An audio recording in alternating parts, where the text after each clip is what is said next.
It's the most incredible feeling to be here. This is live. Live. Wild Earth takes you on daily intimate experiences in nature live. This is a very, very different adventure, charged with emotion. Join expert guides as they search for Africa's most iconic animals. How awesome is this? She's coming right past our vehicle. Take a closer look here. Oh, careful. Oh, no. Ask your host questions and have them answered in real time.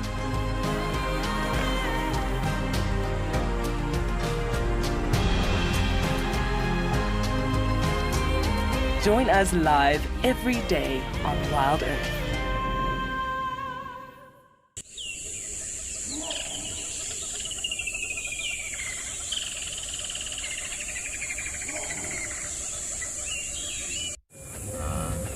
This program features live coverage of an African safari and may include animal kills and carcasses. Viewer discretion is advised. Jumbo, and a very good afternoon, everybody. Welcome to Masai Mara. And it's a bit rainy, but it won't hinder us from bringing you this live safari this afternoon. So sit back and enjoy your live safari.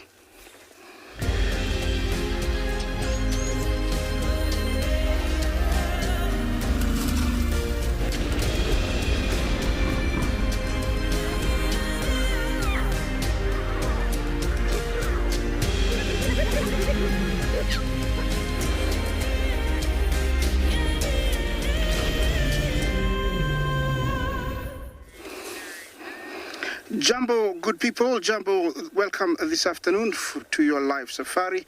We are here in the Masai Mara and are ready to bring you this live safari. And to start with, we have elephants in front of us.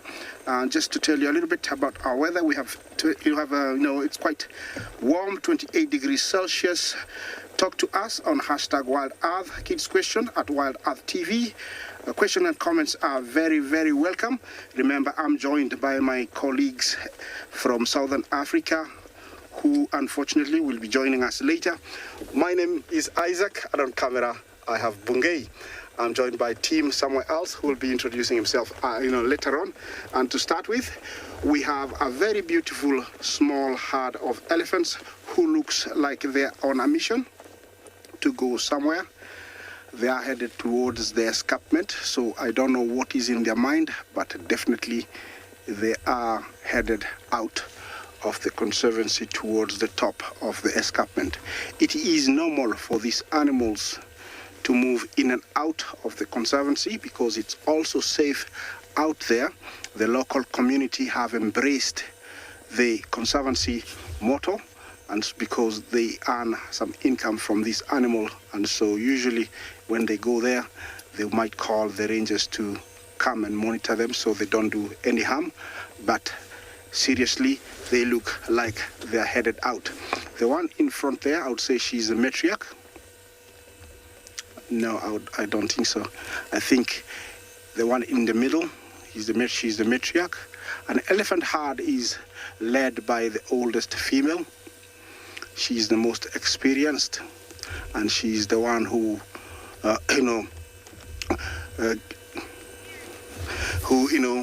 pulls the strings whenever there is something needed to be done. She's the one who decides. I can tell by the body language that they can hear me, and because they're heading towards maybe where there's humans, they know they will encounter humans, and already they're starting to portray a behavior where they don't like my voice. I can tell they've put the young ones in the middle for safety reasons, but I mean no harm to them. I'm gonna let them continue because I also want to continue, and while I do that, let's see what another safari vehicle has got for you this afternoon.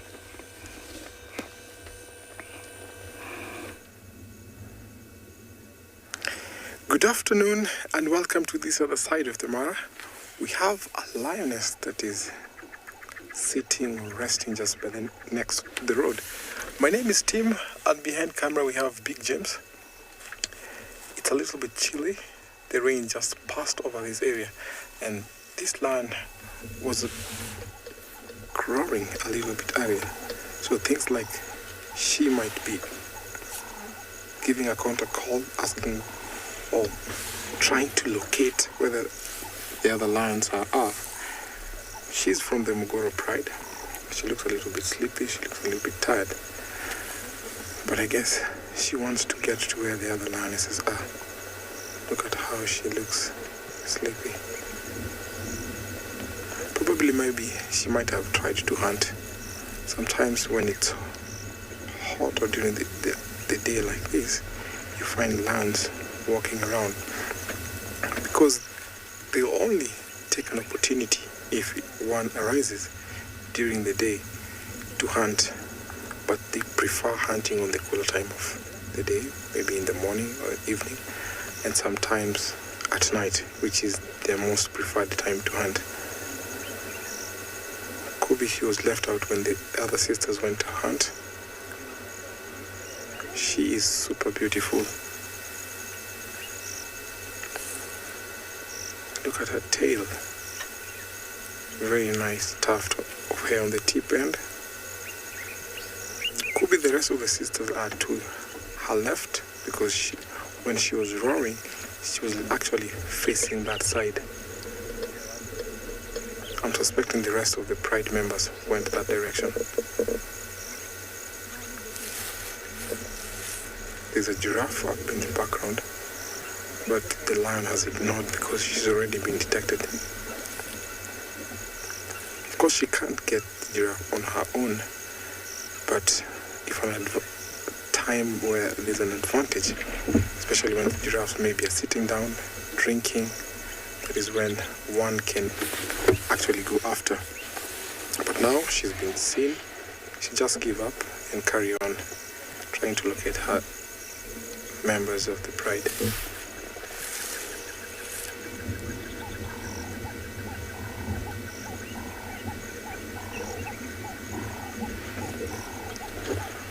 Roslyn, thank you so much for your question. Regarding on how loud she was roaring, the pride must be far from her. Could be about 7 or maybe 5 kilometers away. Because if it was a small growl, small roar, or a soft roar, soft growl, the pride must be within the area. But when they're super loud, they're trying to locate the rest of the pride who might be, of course, maybe far from where she is. I suspect they're maybe far from here.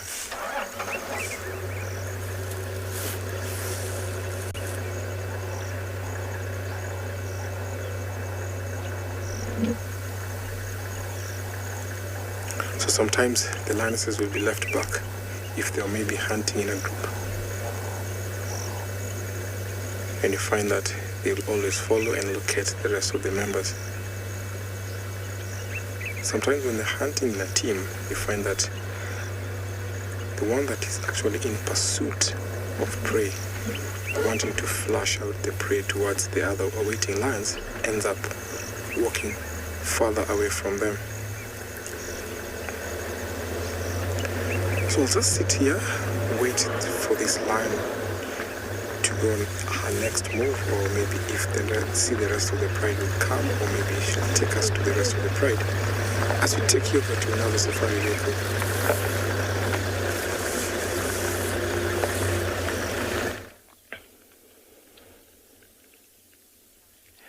Dumela, hello and welcome to the red sands and blue skies, which is Tswalu Kalahari.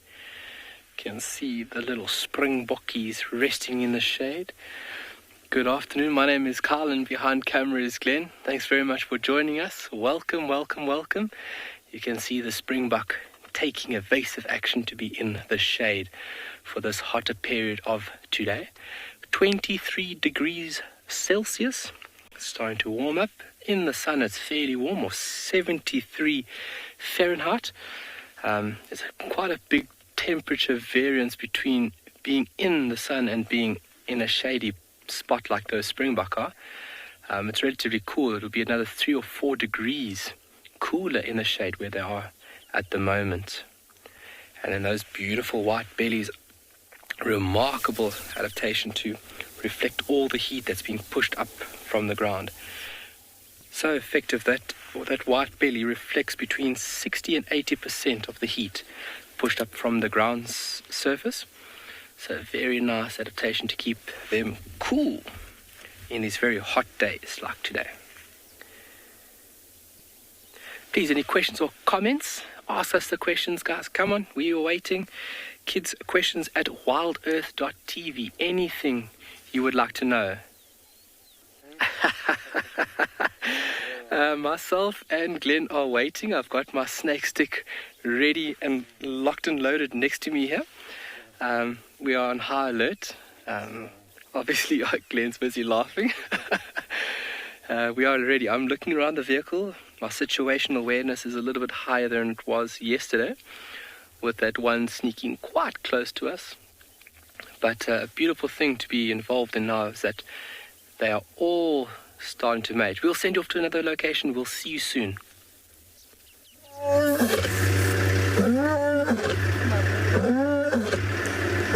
Just listen to this before I carry on talking.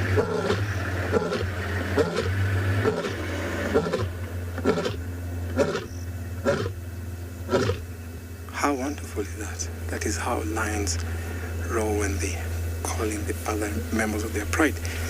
That is more of a contact call. A beautiful sound. And sometimes the other lions from the same pride will respond by a roar like that. And it's always nice when you're close to a lion and they roar. You can actually feel their vibration. So by lowering their heads down, they make the sound go very far. Wow, this is amazing.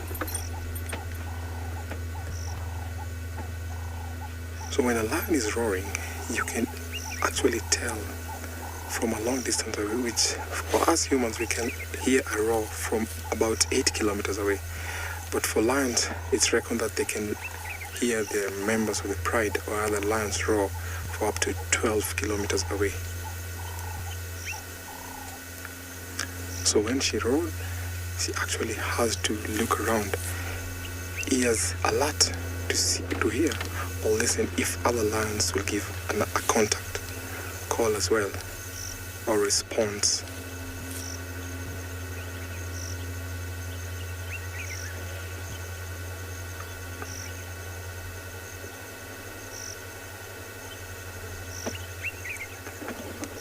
Indeed, I can't agree more. That is a favorite sound in the bush. They have very high sense of hearing. Despite us hearing the birds chirping and the frogs croaking, if the other lions are far away, we cannot even tell.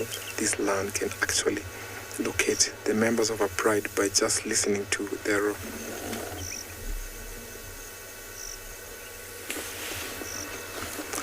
But thank you so much for your question. If you can't find the rest of a pride, what you'll do, when lion urinate, they leave a scent trail by rubbing on their hind legs. She will definitely try and follow that scent trail and at least try and locate them. But you find that she will be desperate. She'll carry on roar, which will go on and on until she gets a response. But if she doesn't get to locate them, she actually has to head the direction where she gets the scent trail from her pride members.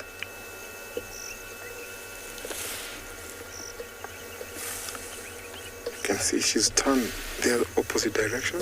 Could be the response came from that direction. There's lots of other sounds coming from here we can hear, but the lion maybe has picked another roar from a long distance away. When it's super silent, maybe at night, we can be able to tell or hear if the other lion made a response. But because of the birds chirping and other lots of noise around us, we can't really tell if there was a response or not.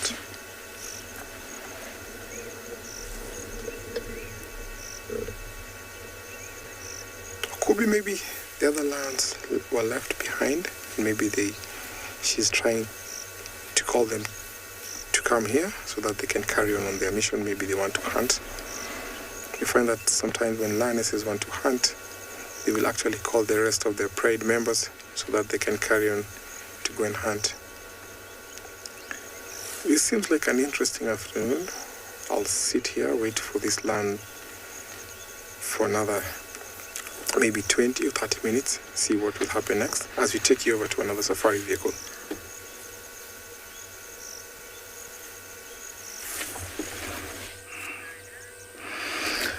Yes, we've left the elephants, and now we have one of the largest African antelope, the common eland. Look at how big that male is. He is a very big boy. They can weigh up to a ton, full weight. This is an antelope that is found in some parts of, Uganda, Sudan, and then Kenya, Tanzania, Malawi, Mozambique, South Africa, Botswana. Only it's restricted to these countries south of the equator. That's where it's only found. Very shy, never tolerates human presence or noise or vehicle. I don't know what we did to them. Some people say that they were really hunted in the 1800s and the 1900s. That's why they possess that shy behavior. But I doubt it. I think it's a natural behavior that they have, and they don't just like being close to vehicles and humans. This is a small herd which can be found, quite common. They can go up to herds of up to 500 during migration. And over here, I think I have about maybe one male, and the rest are all females. An antelope that is that heavy, but believe me, it can jump up to around 30 feet. Yeah, they can jump very, very high up.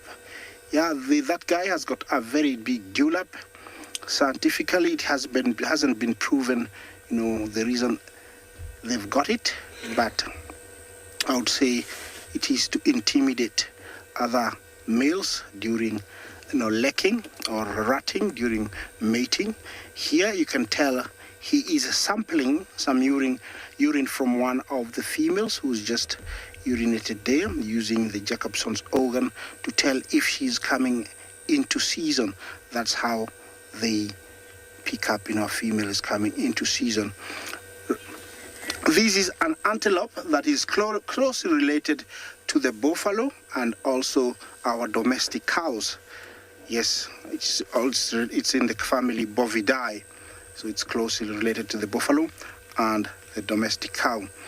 I'm gonna continue on because they are moving on, but we have more for you in a different location.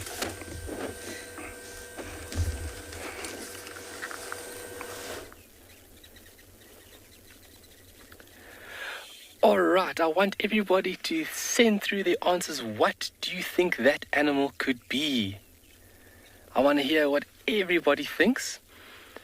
We are currently sitting at a very special place, and I want to see if anybody can recognize bits and pieces of this animal. Could it be a Dalmatian? I don't know. Could it be a penguin? Maybe not. Okay, we have to go maybe another guess or two. Let's see if we can get it. But for this afternoon, myself and Glenn have decided that we are going to go south to that dam, maybe pick up on those two male cheetah, and then from there, hopefully we can see something amazing, especially in the cooler parts of the afternoon, when activity of animals does increase, especially in areas like this. Just like we saw the springbuck earlier, that's what... A giraffe from Megan? Okay, you do have very light giraffes, but no, unfortunately not Megan.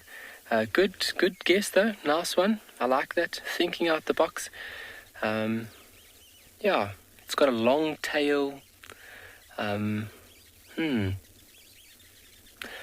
Ray says a zebra. Okay, so a zebra with funny spots. Okay, we're thinking on the right lines. We're thinking a very specific group. Okay, so Ray was quite close there. You can see the long tail. Definitely jackal, definitely unicorn. Yeah, I would go for a unicorn. So we're very close, very close. Nice one, jackal. And so hopefully we can get lucky with this afternoon with one or two special animals. But yay, everybody's guessed a horse. Great stuff. This is obviously one activity that we have on Tswalu, is getting close and personal with animals and enjoying the Kalahari, but enjoying it on horseback, which is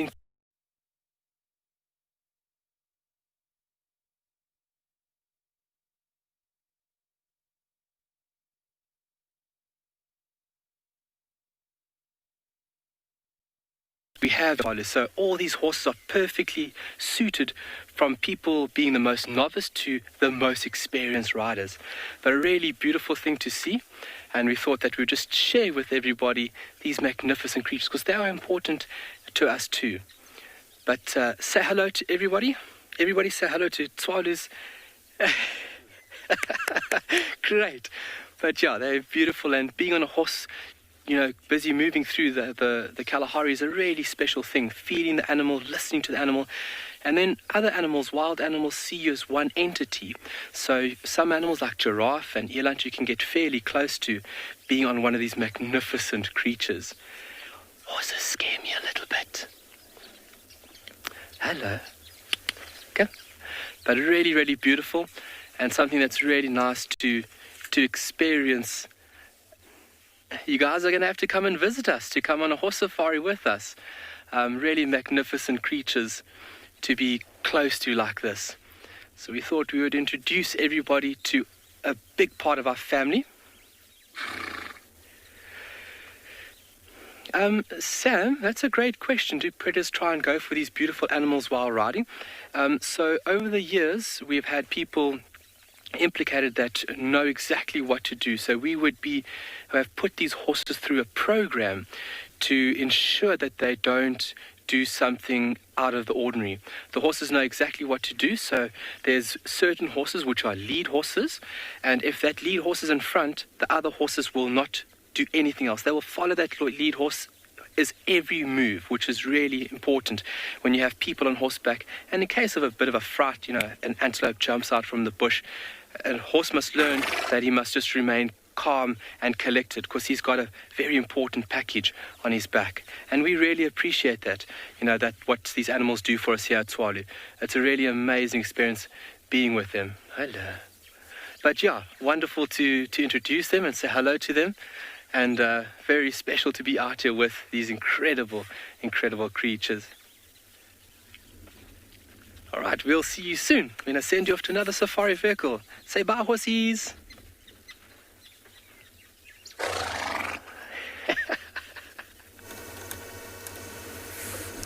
It's always nice when you're out in the open or out in the wilderness and you're on a horseback.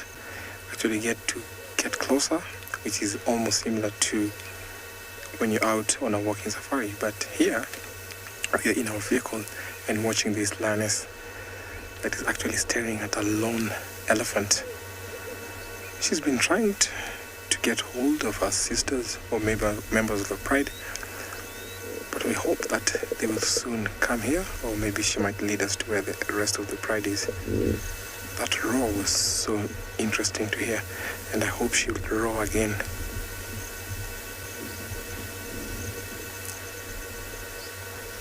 So this lioness comes from the Mugoro pride. And yesterday we saw about 3 males that came in later on at night. There was one male lion that came approaching 2 of the lioness from this pride, but they were not happy with him. They fought him off and he went away. As he was walking away from those lionesses, he came across a buffalo, tried to stalk one of the buffalo, but the rest of the Dagobos came in and chased off the lion. So it seems like a very successful pride here. It would be nice to see the rest of the members.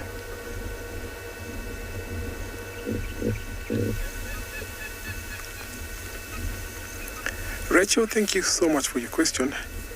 I would say no, she's not in danger because she is in her pride core area.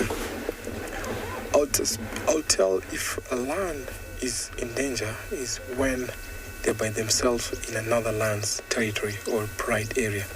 But here, she is at a core area of her pride. So she's roaring to get contact, call the other members of her pride to come here. But when lions are walking into other lions' territory, they actually make sure they are silent as possible to make sure they walk out of those pride areas without being noticed. So she's not in danger at all while she's here. Another thing is when lions are in other lions' territory, they will not be walking in the open like this. Some of them shy off, walking in the bushes, trying to not get themselves exposed, where the rest of the pride from that area she might be walking to will see her and might end up being a clash where some can cause a fatality. Look at flies on her back. Sometimes they roll over back on their backs to get rid of those flies. You can see sometimes when there's two lions together, they do what we call allo grooming, where they groom each other, getting rid of the ticks, the flies, cleaning themselves, and it also creates a bond between these species.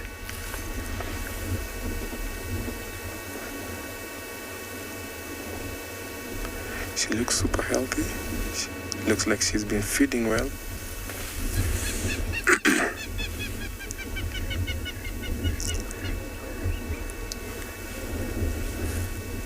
Sorry, I didn't get that question. If you can come back again.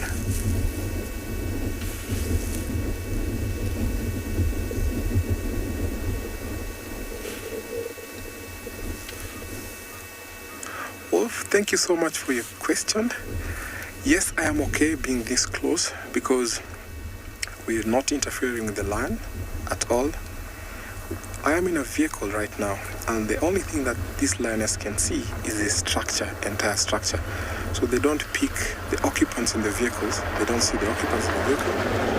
So if I'll be standing up and maybe doing some signs or exaggerated movements, that's when the lion can notice me. But they can only smell the diesel fume, the oil fume that are emitted by our Land Rover here.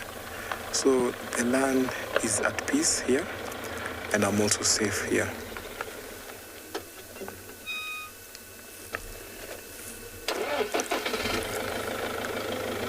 She's taking time to rest now. I'm sure she'll go back to roar again to locate the rest of the pride.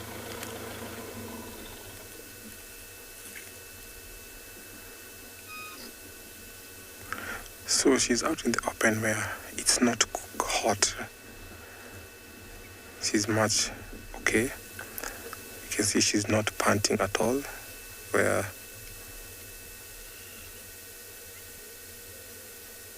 okay, over in the distance we have an elephant calf with her mom. Very, very cute calf there.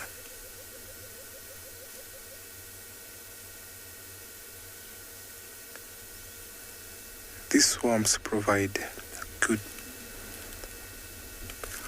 grazing grounds for these elephants. You see them during the day and sometimes in the morning when they come to feed. The lion is going back again. You can hear that soft roar.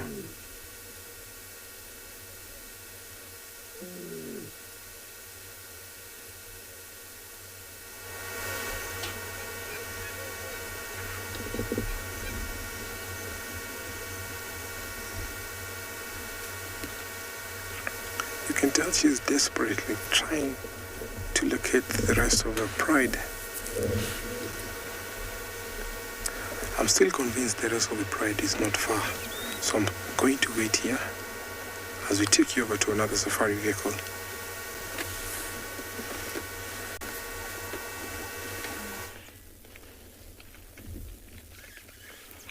Beautiful little member, family member from the meerkat, also found within the mongoose. This is a yellow mongoose. Hello. If you look very carefully, you'll see at the end of the tail it's actually white. That is a very easy identification tool for this specific species. One of 3 species that we have in total. Can you hear the birds busy alarm calling, because this guy would be a threat for a bird or bird nest. Sneaky like a mongoose.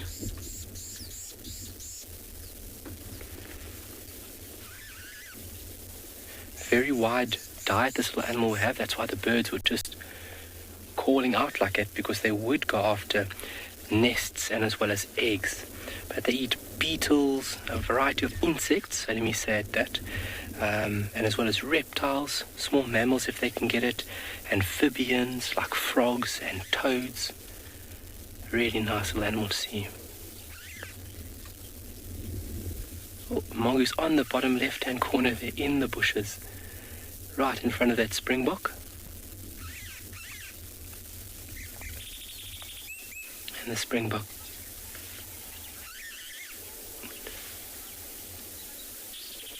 Whoa! Bianca, you've seen a yellow mongoose take on a Cape Cobra.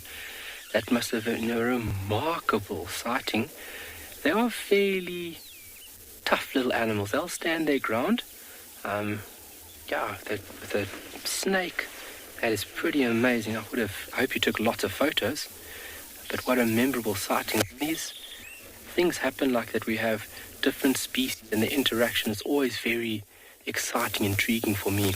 Just to see the behavior, how animals react to different species. It's always very beautiful to see. These springboks. Sorry? Oh, there we go. So what these springbok busy doing a late afternoon nibble. And you can see how this one in frame of just hiding behind the branch is eating off the ground. So his very mobile lips allow him to eat the grass and as well as the trees or bushes.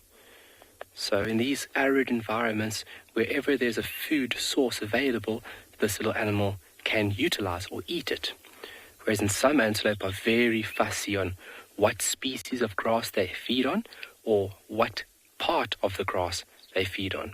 Can be very fussy, and that's all due to their mouth structure. Oh, he's hiding. Blending in very well. It's quite a large group that's just moved through, and we've had the luxury of just sitting and watching them move through. Should I move back slightly for us, Glenn?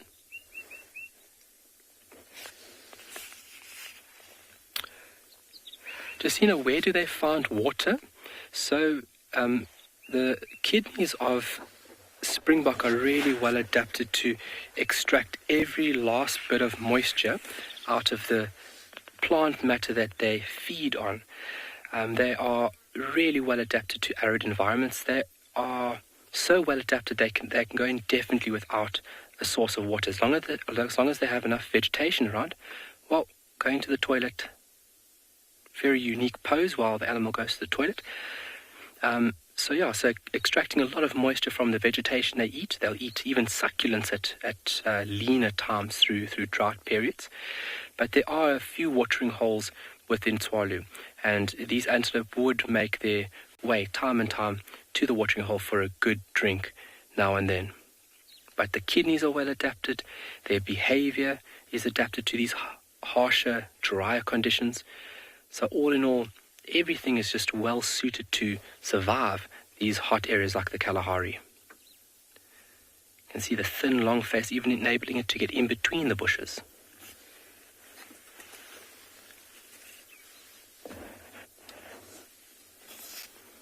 Quite an itchy hoof.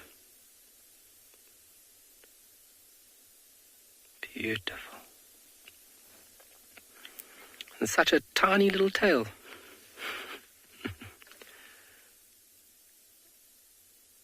So it's going after the new leaves closer to the ground there.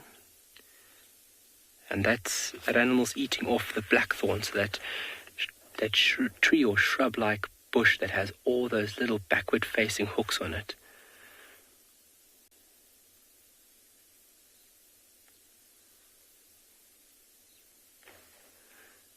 So it looks like a whole bunch of females here.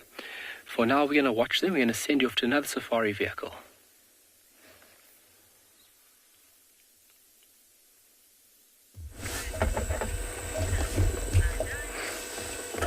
Well, more elephants, our slightly darker ones. You know what happened to them?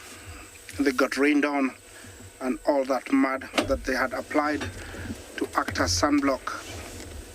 Usually it's a black cotton soil. It makes them look like they're very black, but actually it's just the coloration of the mud. This is another herd that actually had an interaction with some lions that were lying on the long grass. We didn't notice the lions until the elephants decided that they were going to chase the lionesses out. I don't know if we'll be able to see them, but you can tell the buffalo is very alert up there. He's still, looking at where the lions went. We're gonna be looking for them in the long grass, see if we can find them.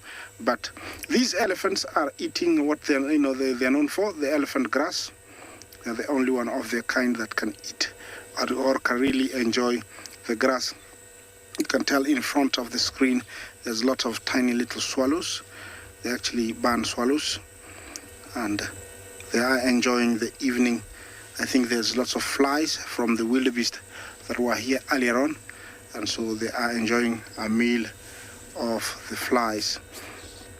You can tell the buffalo is still very much alert. I'm hoping that they're going to have another interaction so we can see them come out. This is the area where all the females are hiding the special 4 cubs that I've been looking for the last 1 week.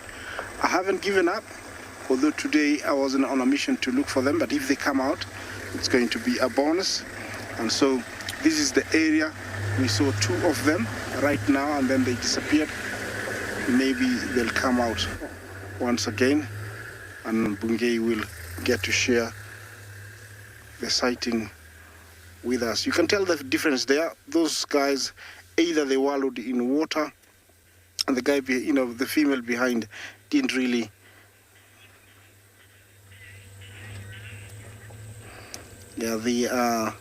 it's not as wet, the other one. Yeah, these guys are really enjoying. They're having a very good time. They are barn swallows. Could be lesser striped swallows, a mixture. Until they perch, it's really hard to tell which one is which, but I can tell the barn swallow. It's the most abundant here.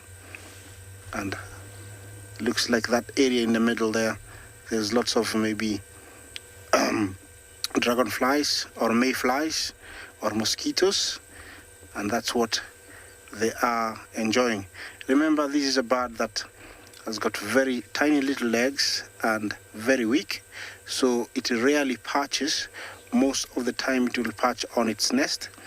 They bank, hence its name, the barn swallow. They they nest on banks, and they feed on the flight. They collect their materials in flight, and that's amazing. It's an adaptation that they have that very few other birds have got. I wonder how they collect that marine material, but theory is they open their mouth and follow a whirlwind when it picks up dirt from the ground, and that's when they collect the building material for the inside of the nest. You can tell that our buffalo are still stunned. They're staying there, wondering if the lions are going to come back for them. What else do we have here? Oh, look at that. We have the tiny Thompson gazelle. Not as tiny, but this is the beautiful Thompson's gazelle, an animal that migrates, but we do have a very good amount of them that reside here in the Mara. Those are adult males. They can weigh up to around 30 kilos and are very, very fast. They associate in small herds of males and also small herds of breeding herd or a harem. Here they looks like they are very happy. That's why they are wagging their tails, favored by the cheetahs. It's a good size for their mouth, to bring them down. They can hold on to the mouth quite well. Yeah, you can still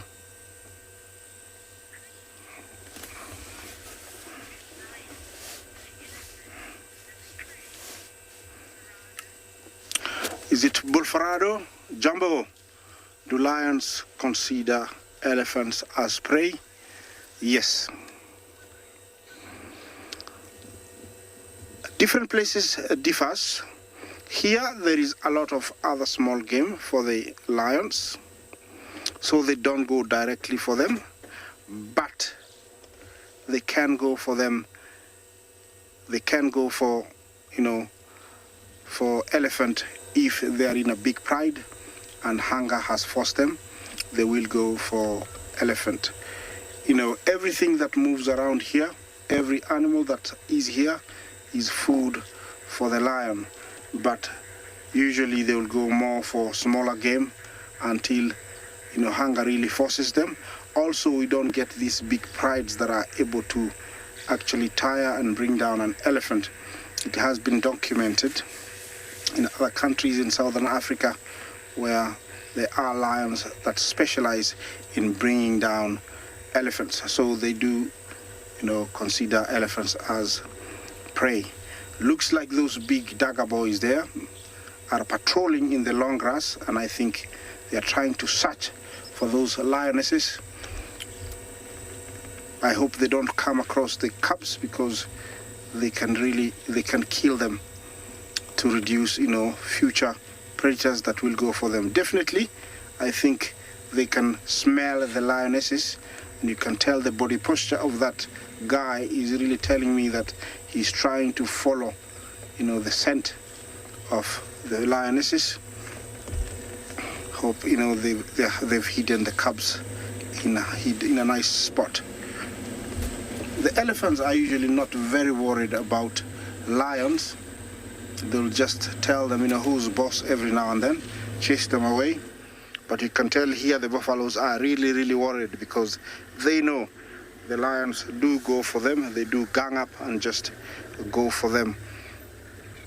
We have a pride called the river pride that specializes, and actually they're starting to get used to killing buffalo. So, and maybe these guys have been hunted before, so that's why they're very, very worried. Well, it's a very, very, very beautiful scene that I have here.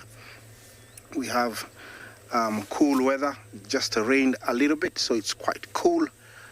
The backdrop you see there is the riverine forest of the Great Mara River. Looks like this. There is either lots of flies or it's still quite warm there, because you can see the elephant flapping their ears. That is a cooling mechanism that they have.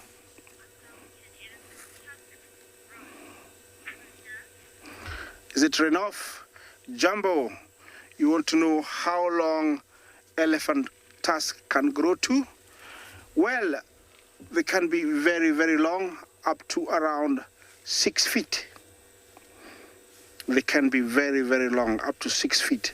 But we rarely get to see those kind of tusks now, because somebody had decided that it was worth having, those tusks in his wall, and all those nice specimens were hunted down as trophies, and others poached because they went for the biggest and the thickest.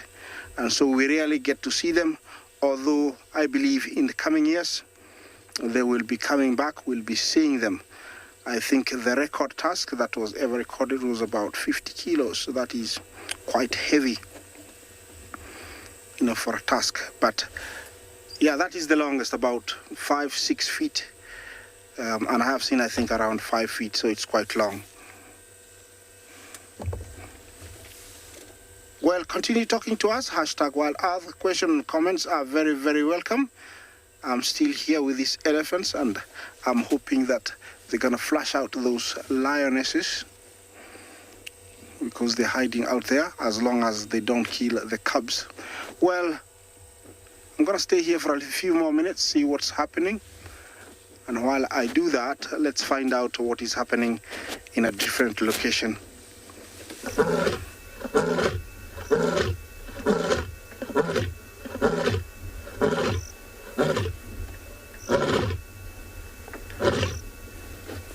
Wow, that was so nice to hear again.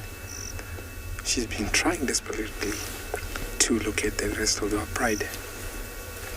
So if they don't appear soon, she decided to rub her face on the ground. If they don't appear soon, she will try go and locate them. It looks like some of them went, either one of them went to her left, maybe one went to her back. She looks like she wants to go find them.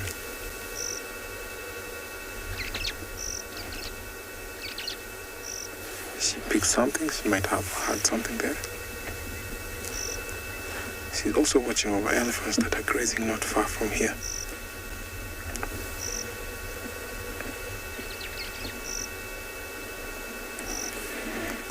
It seems like this is where she lost the scent trail, or this is where those lands split up, because she followed the road when we first met her, or when we first saw her. She followed the road, came to this spot, checked on the ground, sniffed a little bit, and then made a contact roll, and then rested there.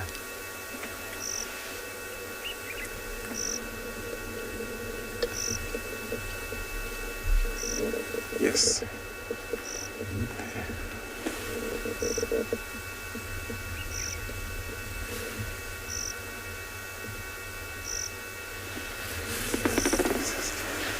She's turned her back to see if the lions will come from that direction. And it seems like there was a soft response. It's only that we cannot hear the soft growl.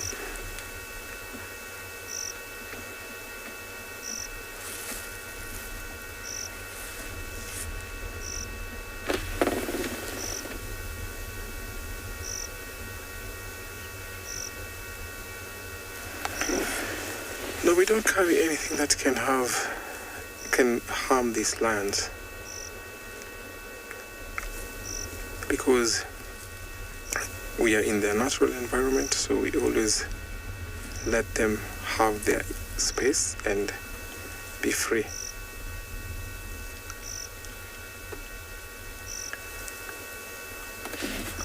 Oh, sometimes we have flies. Thank you for your question. Sometimes we have flies called the lion flies that really bite these lions and they suck lots of blood. But we have other flies like the tsetse flies that bother these lions. But these ones, they don't really bother them at all, but only that they nag them when they're swarming on their faces.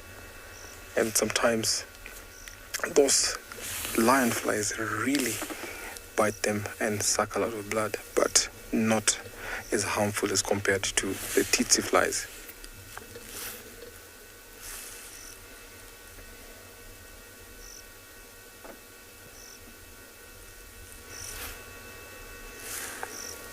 If you look at the black spots behind the ears, we call those false eyes or blindfold spots. These are very important, especially when this lion is maybe seated there on its own, and some of you asked a question if the lion might be in danger when she's by herself. Then that blind spot or false eye, if another lion is walking from behind, might think that the lion is actually facing them. And that sometimes hold them from getting rich or getting closer to the lions. So they play an important role to these cats. False eyes or blind spots.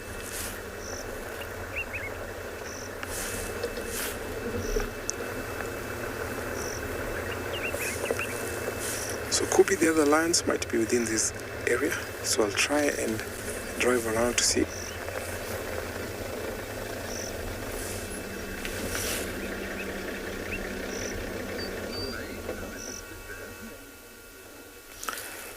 Yes, lions get hairballs as well. Thank you for your question. Yes, they do get hairballs.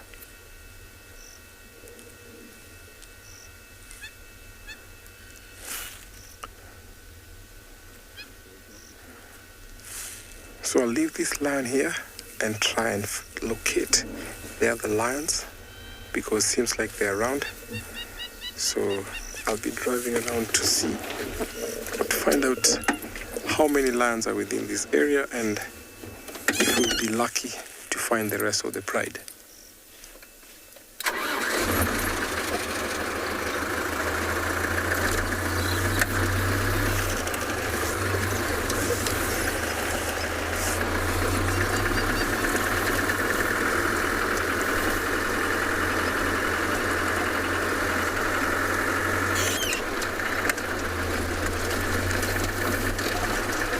So as I'm looking for the rest of the pride, I'll be looking in the long grasses to see ears flapping, the tail wagging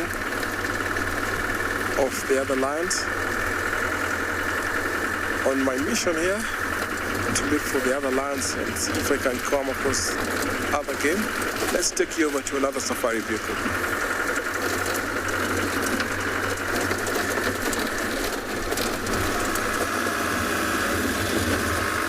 Well, I have left my elephants because word is that there is some wildebeest that were gathered around these plains, and usually when they gather up on these plains, there is a chance that they will head towards one of the crossings. So I'm heading there to see if they're trying to cross or maybe they crossed. But as you can see, the plains in front of me are quite empty. Only when you look at them like this, they're empty. But they can give you a surprise while you're driving. You know, you can go around a termite mound and boom, there could be something. So this is what it looks at the moment. But I hope that there is something. It's not very far. It's another maybe 7 minutes drive. And I'm hoping to catch them there. There is a good number of them, quite a long way to my left. But the most were seen around this area. It is quite bumpy because these tracks have been used over the years by different vehicles with the different size tires. And it is the only track that we have around here. So every time there is rain, it gets deeper, sometimes deeper, and you can get really stuck. Well, allow me to continue on, and as I head there, let me take you to another safari vehicle.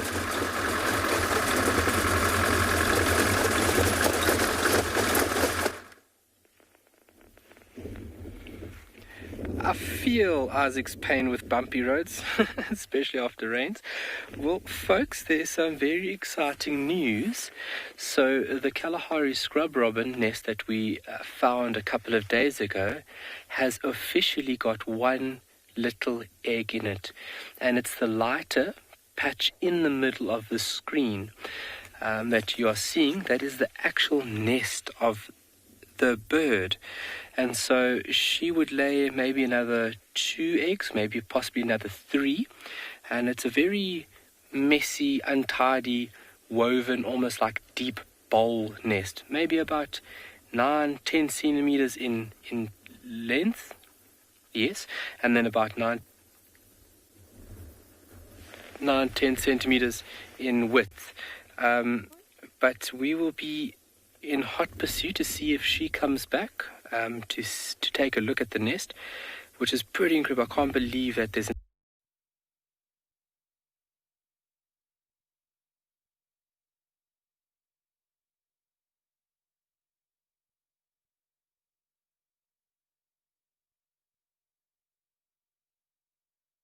but just being very careful, checking my surroundings, making sure that there's no bird in sight, because if you do get close to a nest and you disturb it, that means that, if the bird feels threatened and feels unsafe, that the bird will abandon the nest, and we definitely do not want that.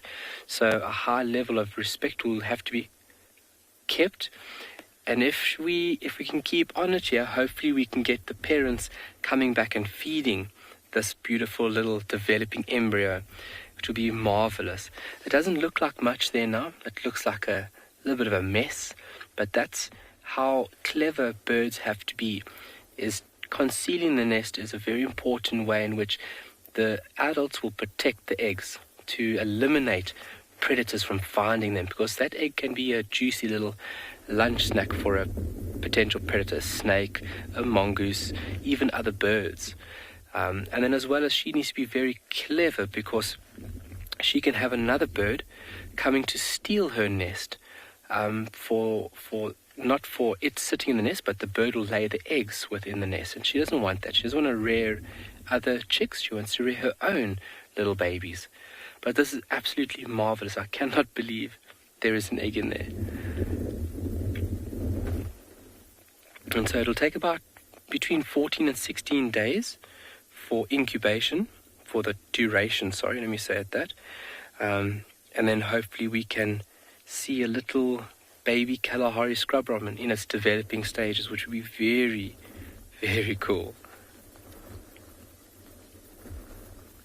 So being in a nest, it's a very efficient way of protecting that little one, because when that little Kalahari scrub robin hatches, it'll be totally helpless. Rain, what type of biome is Tswalu? So Glenn's going to show you just on the right-hand side over here. So Tswalu falls under a biome in South Africa referred to as the Savannah Biome. And within South Africa, we have 9 different terrestrial biomes. That is very diverse. And these biomes are structured in correlation to the weather that the area will be experiencing, especially temperature, and that of rainfall is a very big factor to allow vegetation to grow in a certain manner. So this vegetative group spans over about 49 to about 50% of the country, which is very large. So it's the largest biome we have in South Africa. And we sit on the more arid section. So our colleagues there in Djuma, they would be also in the Savannah biome, but the biome structure, the Savannah itself, would be a lot more developed because the increase in rainfall that they experience there. That area experiences between 800 and maybe 1,000 mils per annum, millimeters of rain. Here, if we're lucky, we are between 200 and 400 millimeters of rain per annum. And it's very sporadic and very isolated sometimes. So the vegetation has to be very hardy, very resilient. It has to have special mechanisms to survive long periods of drought, quick flowering, quick seeding. So a very, very complex biome that we are currently in, the Savannah biome. And if you look at animals, animals will be distributed along with the certain vegetative group within the area. Butterfly species will also be following certain trees and bushes. It's amazing how everything needs everything else. So a certain butterfly will be in an area because of a certain type of plant. A certain antelope will be in an area because of the vegetation. Vegetation is very important for animals to be distributed across the continent and as well as the country. But the Savannah biome is where we're in.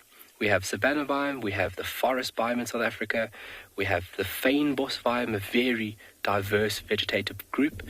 We have the Indian Ocean coastal belt, we have the Nama Karoo, we have succulent Karoo, we have true desert, which is on the border of Namibia. It is just tremendously diverse. And we get to experience and share this with everybody, which is such a blessing. So typical of Savannah biome, dominant grassy layer, trees sparsely to densely set. So depending on the soil and the water, you'll have the trees obviously being in big clumps or being a little bit more spaced from one another. But a very beautiful biome to be within.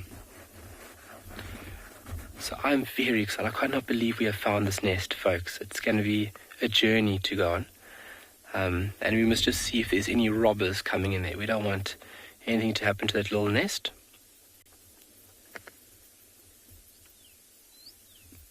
Ooh, Jennifer, what is the name of a bird laying its egg in another nest? That is what we refer to as a brood, B-R-O-O-D, brood, like as in the clutch itself, parasite. So it's where the bird doesn't create any nest and it does not provide any parental care.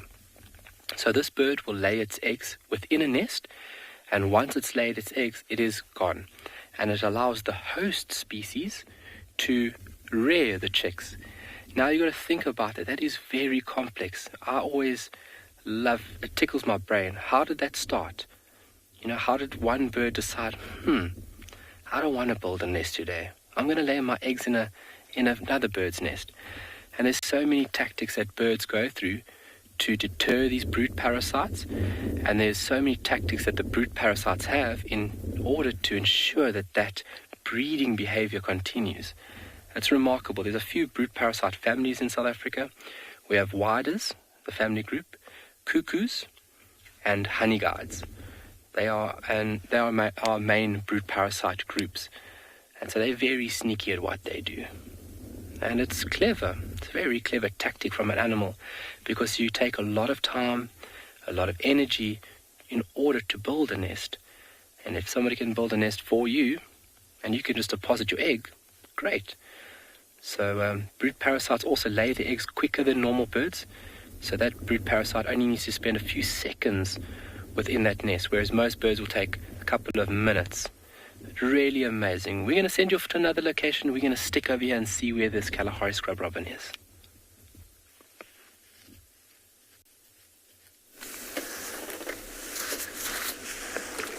From our sleeping lion who was trying desperately to locate the other lionesses in her pride, we've come across this old buffalo bull who seems like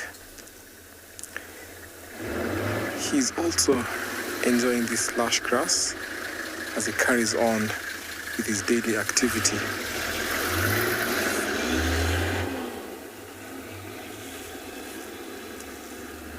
He's picked our scent.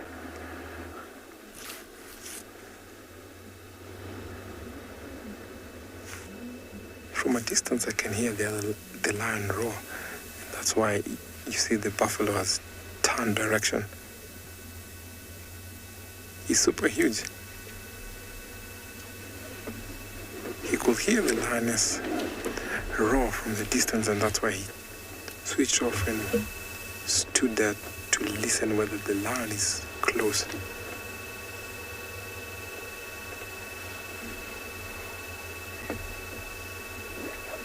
These buffaloes don't walk far because they're old. They'll only be within a very short radius.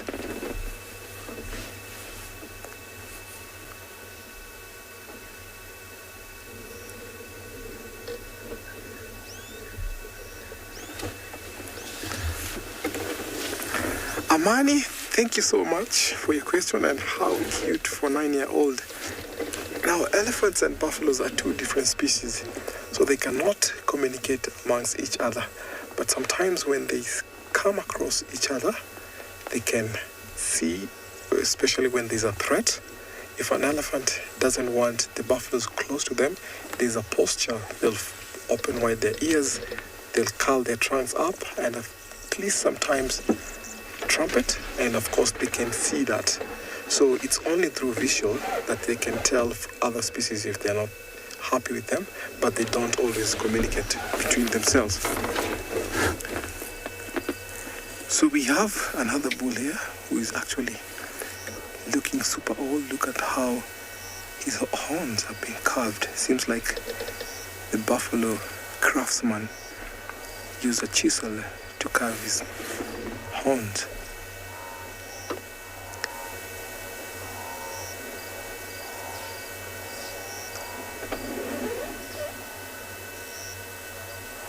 I like the way they stop, stare, and actually pause for a minute. They have a high sense of smell, so every time they pick wind direction, they actually can tell from a long distance. And that's why sometimes you see buffaloes with lots of mucus on their noses, which helps them pick up a scent from either a predator or a human being may be walking, or other animals within. their radius. Seems like flies are bothering him. That's why he keeps on flapping his ears. Look at how sharp his horn is. So these buffaloes form a tag team where they'll defend themselves from predators, hyenas and lions. I was saying earlier, they live within a short radius where they'll walk up and about for water and for good grazing grounds.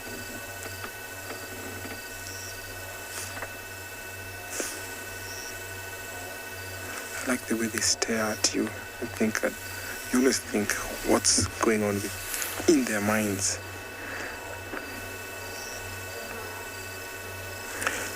In the background, you can see it's been dotted with wildebeest. So lots of them around that area. Sometimes they mix up.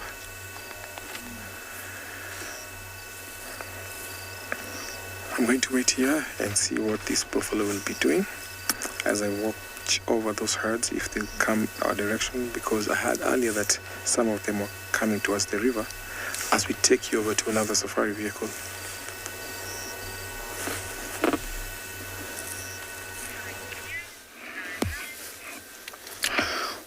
Well, I have caught up with my wildebeest that the word was they were heading towards one of the nearest crossings, but looks like they have other things in their mind. They want to go and check out the airstrip. That is the direction of the airstrip. They have been known to arrive here and meal around the airstrip and hang around the airstrip. Usually when a plane is coming to land, two vehicles have to drive on either side of the airstrip to chase them away. And it is the wrong direction. They're not heading towards the river, although there is quite, it's quite it's quite a lot. I would say it's a good, when I look at this, maybe around 3,000, about 3,000 to 4,000. It's quite a big herd. There is still these ones that are, you're going to be seeing them quite soon, but that is the backdrop of the Olololo Syria escarpment. The Olololo starts, from a place in the northern Mara and stretches its length all the way to southern Serengeti. It's one of the westernmost walls of the Great Rift Valley and the boundary between the Mara Triangle and the human habitated areas. Those are a few that you can see over there. So they're quite a good number. They are spread out. Look at that. Everywhere. These are the ones that I'm thinking might decide to continue on towards the river. I'm gonna stick here for a little bit longer because wildebeest have got a mind of their own and they might give me a show if I wait long enough. And while I do that, let's see what's happening somewhere else.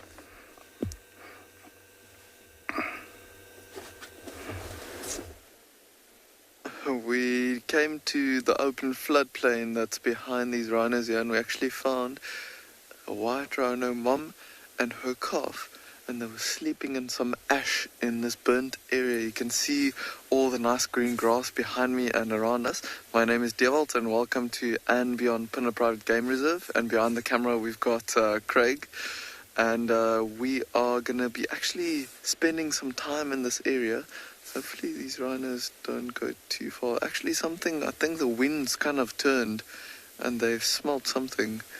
But it seems like they're on the move.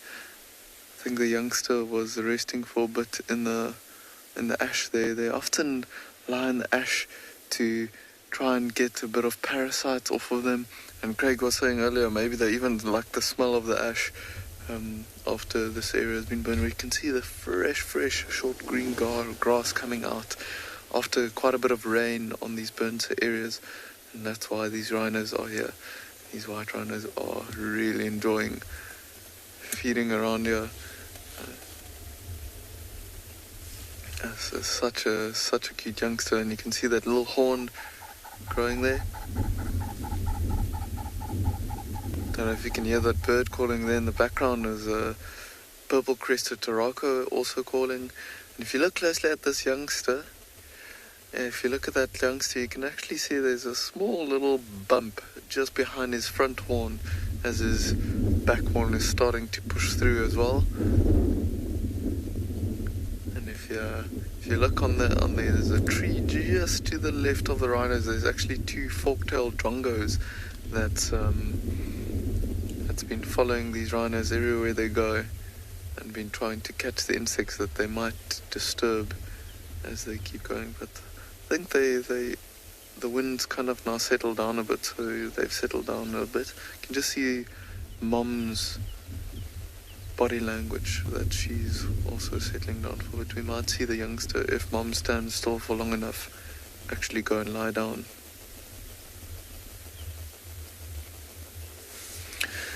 Desmond, you are asking how long this youngster will stay with his mum. So with rhinos, they stay with their mother almost up until the next calf is born.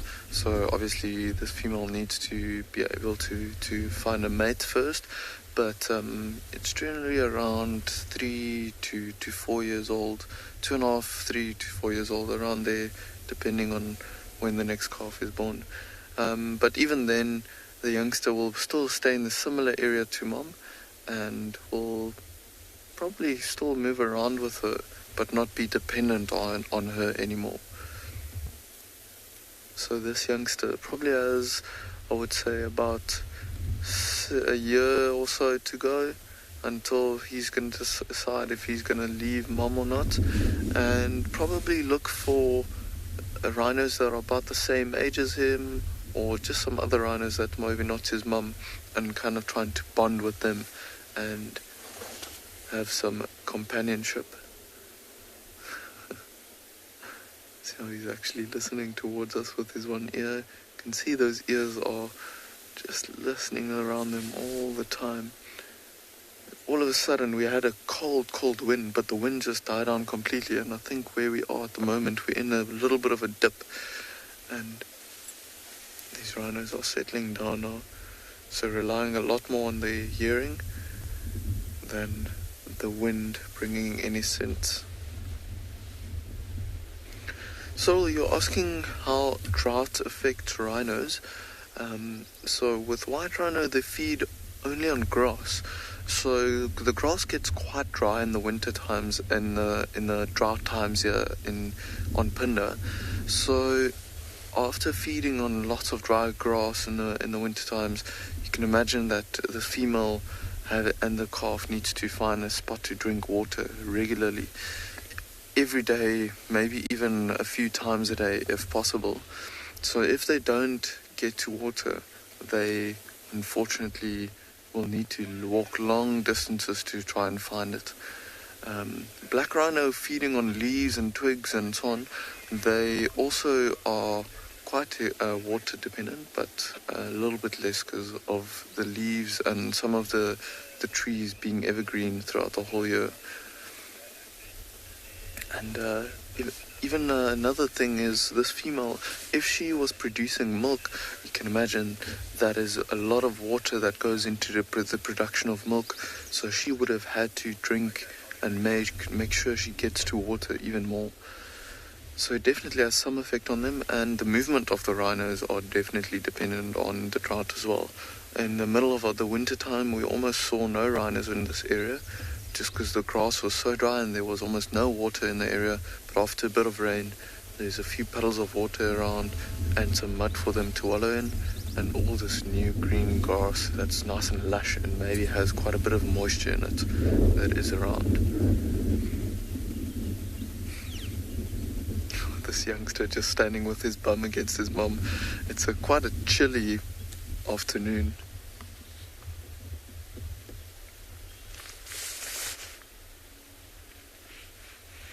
Feline fever, you're asking what is the most important thing this little rhino would learn from his mom. That's an interesting question and quite a difficult one to answer, I think. I think there's quite a lot of things that's very important, but probably the most important thing for rhinos is social interaction, movement,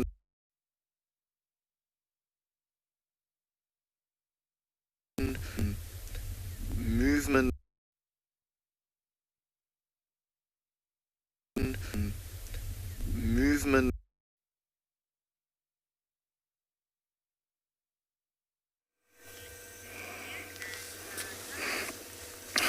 Well, these guys looks like they are deciding to do something, but they are not showing interest in deciding, to do what they are thinking. They have their heads facing towards the airstrip. A minute ago, they were showing an interest to go towards the river, but they just stopped there. This is part of a very huge herd that I expect will make its way towards the crossing. It is getting late. The latest time I've ever seen a crossing happen was around 6:10. Other people say they've seen it at 6:30, but usually chances of them crossing after around that time are very minimal. But who am I to say anything? They are animals and they have a mind of their own. Remember, this is the white-bearded gnu, an animal that is very, very abundant here in the Masai Mara, only for a very few months of July, August, September. These guys have prolonged their holiday, and I cannot blame them. There is enough food, there is enough water, and there's no reason to continue with the migration. I don't know what pattern, or what effects this stay over or prolonged staying here will have in the near future, because if they go and get there late, I don't know if they're going to come back on time. Normally we have them arriving here in late June, early July, but if they stay here, means they're going to arrive there late. So I don't know if it's going to have any consequences for us, but I'm hoping that, it doesn't, and if it does, we have to live with it. This animal, while, migrating, they arrive here and they crisscross the Mara River, which is always the highlight. Apart from seeing them in their thousands and thousands, it's always nice to see them cross the river. And in the river, usually the crocodiles are very, very active. After staying for a very long time without a meal, usually the wildebeest bring a much wanted meal to them. The river usually serves as a catalyst in making sure that a good number of the weak ones don't leave anymore, because either they are washed downstream or the crocodiles eat them. So the crisscrossing of the river is the highlight. There is no specific reason to cross the river, but nature drives them to do so, because the river cuts in between the Mara, then makes a very long loop and turns around towards Lake Victoria. And if they knew, they could just go around the lake, the river, but because they are wildebeest, they will always want to cross, and that's how it is. I don't want to get confused like them, so I'm not going to stay here anymore. What I'm going to do is I'm going to continue, because I don't think it's going to be a crossing. And while I do that, let's check out another safari vehicle.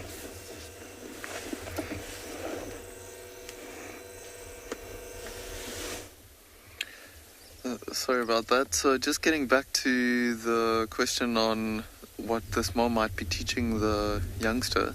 So teaching social interactions, because it might have to do with a lot of other rhinos, maybe some dominant bulls later on, and also where to move and where to feed. So feline fever, I hope that answers your question. Obviously this is just a few of the things that she's teaching him, but like all the life skills, but they don't really have any natural predators. So once this youngster has grown up, he is probably going to be just fine around this area, because there's the lions and so on around this area is not really known to hunt rhinos. They've actually come around and they're standing on a little rise just about head height with us as well. See the fork-tailed drongo is also following them very closely. I think this wind might have been swirling a little bit.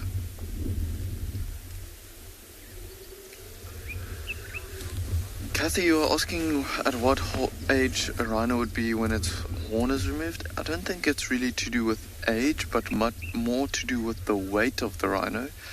Because when they dart the rhino, they use a very strong and potent drug, and they need to be careful that the youngster's not light enough or too light, that the drug might have a negative effect on its body.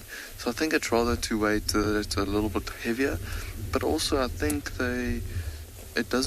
if push comes to shove, they'll even dart a young rhino to see if they can help it if something happens, but a horn gets trimmed only after about a year, or about 2 years or 2.5 years or so. But yeah, it has more to do with the weight of the rhino than the age. See the two fork-tailed drongos right next to the young rhino there. It's just sitting in the tree behind. You can see the two blackbirds there. The youngster's still listening to us, and mom's just kind of facing towards us. They have quite sporadic movements every now and then. They kind of settle down and then they move. So I wonder, like I was saying, the wind is kind of swirling a bit here, and even now I could just feel it swirl, and all of a sudden she turned around. So I wonder if she can smell something from that side where she's listening towards now. We were coming into this area to look for cheetah, so she might be smelling them.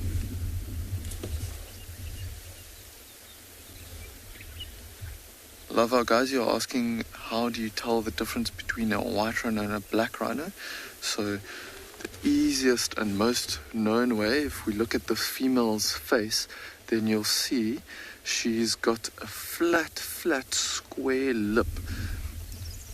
Let's see if now she's just turned her head slightly towards us, so you can't really see it now. But while we've got her in frame like this, if you look at her back there, you can see on top of her back, about halfway down, she's got quite a big bump there.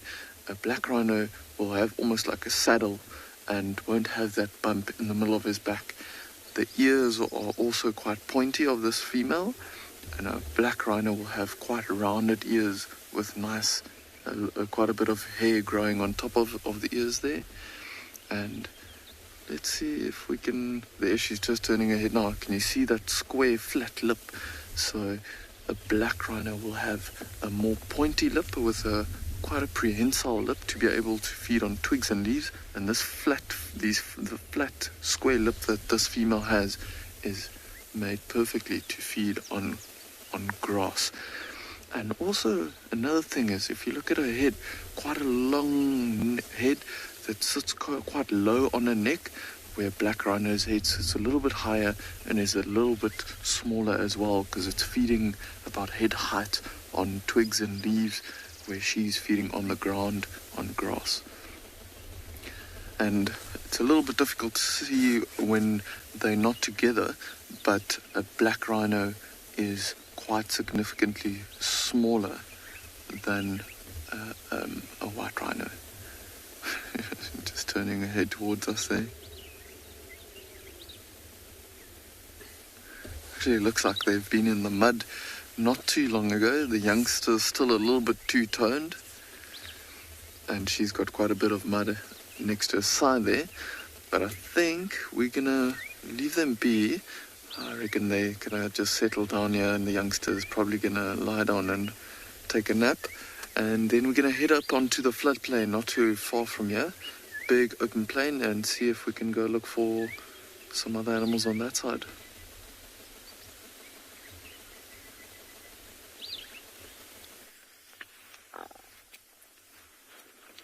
Good luck venturing on the floodplains. May nature provide all that you need. We've come to the lovely watering hole to see what we can find. And look who is here. A beautiful sable bull has just wandered down to the lovely life-giving water.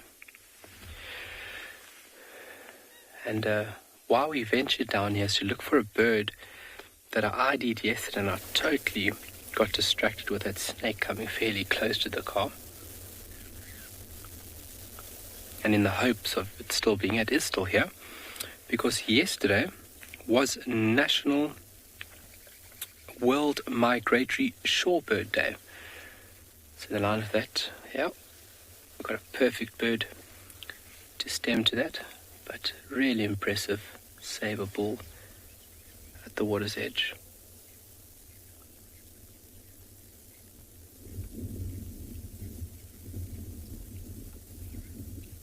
What a beautiful reflection. Yeah, very beautiful. When the water is still like that, it really makes for great viewing. Especially if you're into a bit of photography, that would be a great opportunity to snap a beautiful photo. Licking his lips. Look at all the biting flies on him, guys. I find sable and roan here on Swalu really have a high number of these biting flies on them. Yellow-billed hornbill busy calling behind us. And he's off. You must have a lot of patience to deal with those flies.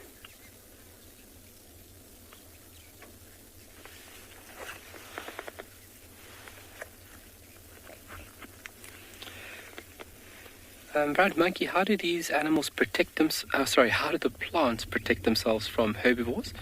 So across the globe, plants have many different tactics or strategies to deter, first and foremost, herbivores. Grass will have silica, actual glass lining the leaf blades, and you would look at spines, thorns, hooks. You could have a toxin. Tannins is a very, very widely used compound to deter herbivores because it can be actually life-threatening in high loads. There was a good couple of years ago when parts of South Africa went through a big drought, and kudu were unfortunately kudu were just unfortunately dying in this reserve, and they didn't know what was going on. Lots of trees everywhere, and long story short, they came to the discovery that it was actually the tannin level. So tannins is a very, very strong compound to deter herbivores. And then trees have mechanics also then to warn other trees. They can release a certain chemical, and once the chemical is hit by the tree, obviously the chemical's carried in the wind, and then once the tree picks up that chemical compound, it knows that it needs to then start getting ready. So from storing your very sensitive bits either on top of the tree or in the ground, having thorns or spines, or that very, very heavy compound tannins, is various ways or methods in which trees can protect themselves. They've been around for a very long time, so they've had the luxury of evolving and structuring themselves perfectly to deter herbivores, and some of them can be quite specific, which is remarkable. The shell ducks still the two. We haven't seen the other group members. These two are the only ones that have been here for the past couple of days. Still looking healthy, which is great. Hopefully they become residents, which will be wonderful. Glenn, can we shoot over to that bird? I think it's going to move off. Just want to show you this lovely bird before it flies off.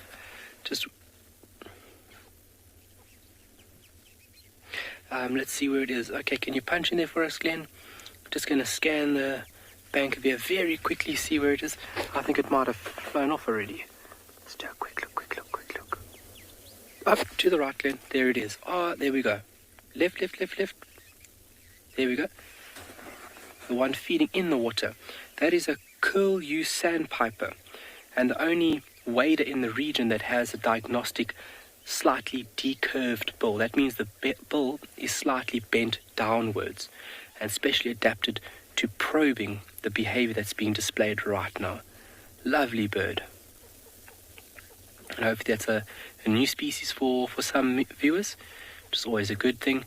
And also it's really nice to watch different behavior displayed by different birds. Look how the Blacksmith Lapwing is following him. Curlew sandpiper.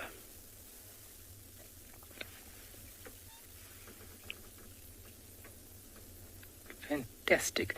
Yeah, it's something that we don't see very often on Tswalu. So this bird breeds in the tundra and makes its way down to South Africa for its non-breeding period. And think about that little bird we saw the other day and likes of this one. That is a far way to travel. You know, on your own fuel and your own steam. It's remarkable the endurance and the drive that these birds have to go to favorable periods or favorable areas. Survival, tough.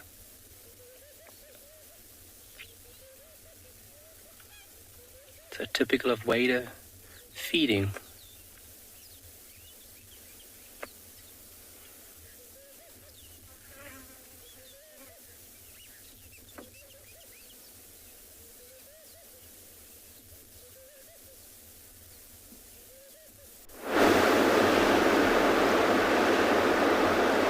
It's always nice when you see birds because sometimes they play an important role in the ecosystem and they disperse helping the seeds dispersal.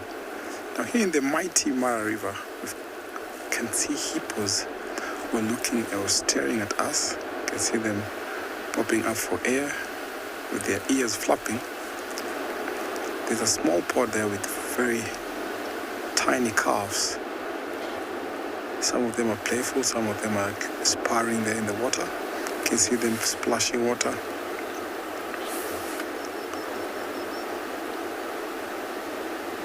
So within this small pod, sometimes can consist of about 30, 20, or even less. Let's say about 5 to 20, or sometimes even to 30 females.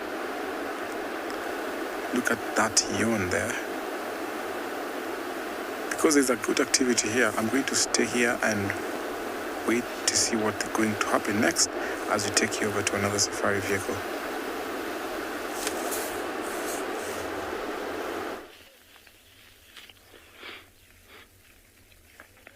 Oh, there's a lot of activity starting to take place. A beautiful yellow mongoose came for a quick drink. It's the same species that we saw at the beginning of our drive. Very quick movements. Very, very alert animal. I think you've got to be very on it when you're that small. And then on the right hand side, look at this majestic kudu bull.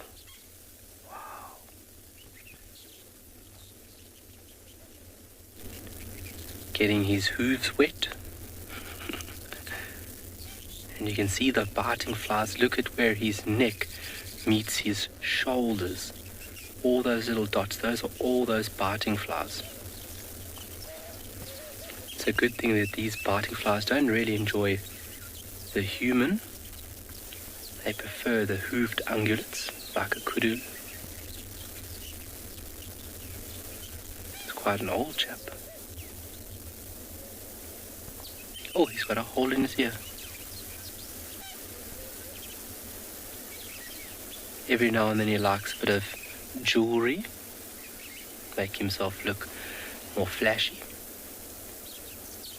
Wow. Those ears.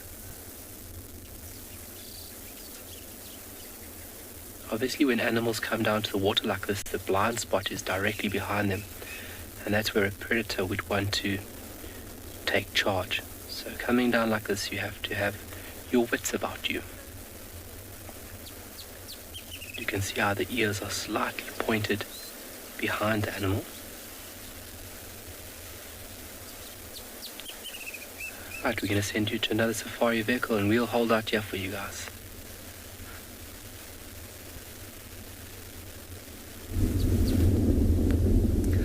We just came across 2 Senegal Lap Wings, but they've got what we can see at least 3 little chicks that's running around with them.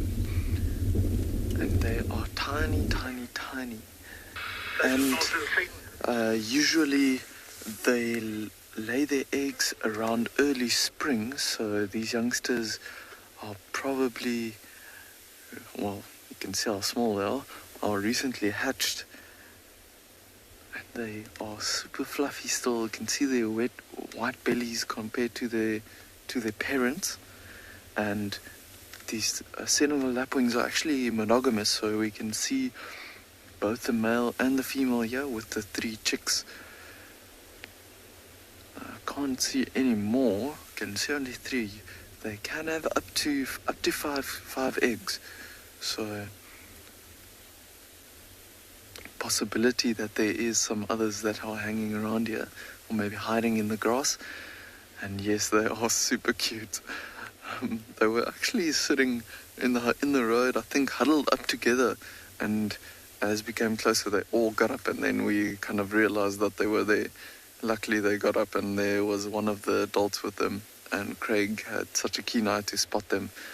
Oh, it's actually starting to drip a bit, and got a bit of raindrops coming down onto us now. This cold weather. Gabriel, you're asking if lapwings have territories. So all birds are actually, or most birds are actually territorial. There's a few that's not, but these two, this male and female, will definitely protect their little patch against other males and females to prevent them and their chicks from competing for food in this area. So lapwings in particular are quite territorial. If you think of all the other lapwing species like the African wattled lapwing and all those, they all kind of look after and protect their little spot there. Oh, seems like there's quite a bit of raindrops falling now, and they are moving further and further away from us, so I think we might lose a view of them as they go into the burn section there in the back. But for now, I think Craig and I are going to keep on going, see if we can look for anything on this open plain here behind us.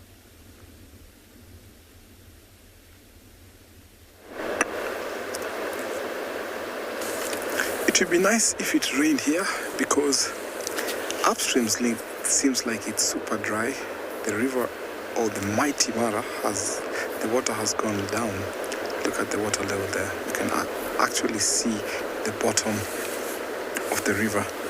We have hippos who are super playful here. We have tiny calves. Look at that one tiny calf there.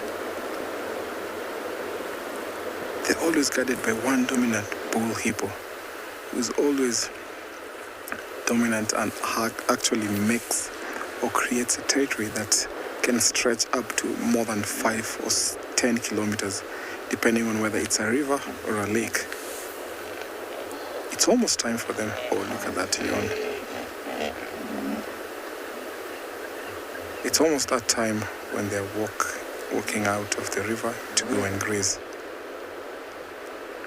They also maintain a clear path. Oh, look at that. It's a big yawn. Sometimes when they yawn, they also threat each other. See, sometimes it can be a threat display. Those two calves there were playful a little while earlier. So cute calves.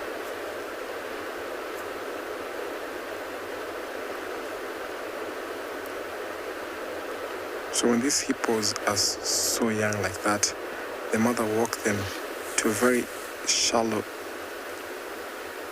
so playful there. Look at that yawn.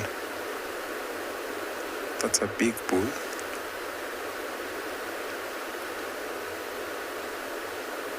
The sound is so nice. That small rapid is creating a good sound. And of course, it's making it even better when the hippos keep on calling. So when it's about, maybe when it gets dark, they'll start walking out of the river to go and graze. Hippos maintain a very low grass level just close to the riverbanks or even the lakes.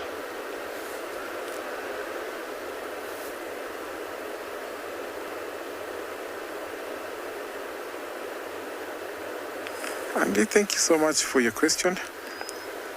Hippos mate in the water, but they always give birth out of the water. Sometimes these rapids or these currents can be too strong, and when they give birth in the water, that can be a little bit risky for the young calves, and they can be washed downstream. So they'll give birth out on land, and after about 3 to 4 days, they'll come back to the river. So when they're in the water, they defecate in the water, and that gives aquatic life, who are invertebrates and the fish, good nutrients from the dung. Despite that dung absorbing so much oxygen, we find that in place where the water is stagnant, let's say for example it's a small pond where hippos have come and infested that pond, when they defecate, their dung creates a thick layer such that it loses oxygen, and sometimes the fishes get to die because there's no oxygen. But if the water is running, then it gives the aquatic life, the fishes and the invertebrates, good food.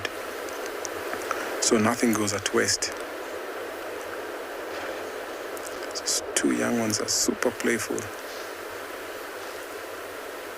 Sometimes those playful games, the sparring and the fighting, helps them in future as they're defending themselves from other bulls and other intruders.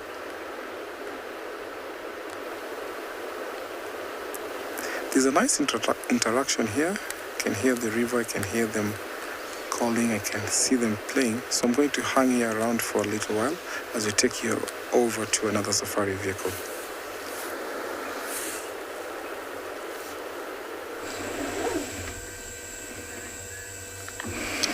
Well, I've come across this one lone lioness of the River Pride with split nose, aka Bob Marley, and this is a very interesting couple because split nose doesn't belong here, but being together like this seems like he's been tolerated and he's welcome. It can be very interesting because these girls, a few of them have got very little ones, and I don't know if split nose will tolerate them. I don't know what's the reaction of the three lionesses, nice yawn, that are not here will be when they learn that he's here. But as you know, lionesses don't tolerate cubs that they haven't sired, and they know that.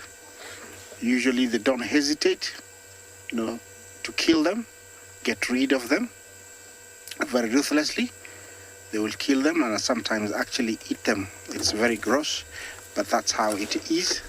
And the main reason to do that is they want to have their own offsprings, or they want the females to come back into estrus quite soon, so they actually can, mate so that they can produce their own offsprings. That is the main reason behind that.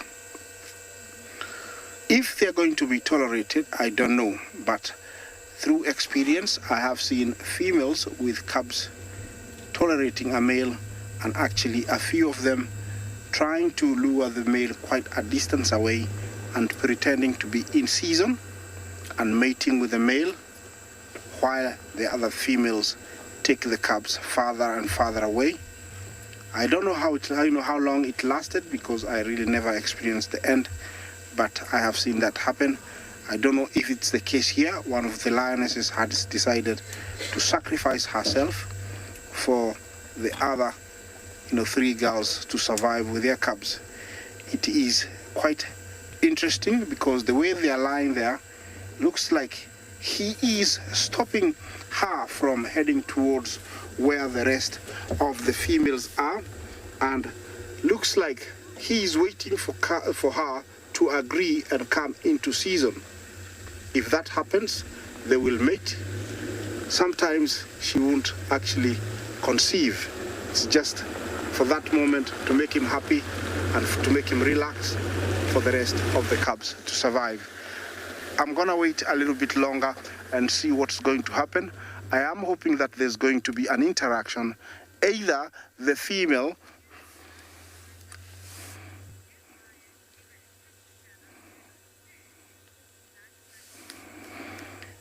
You like my head, Jumbo?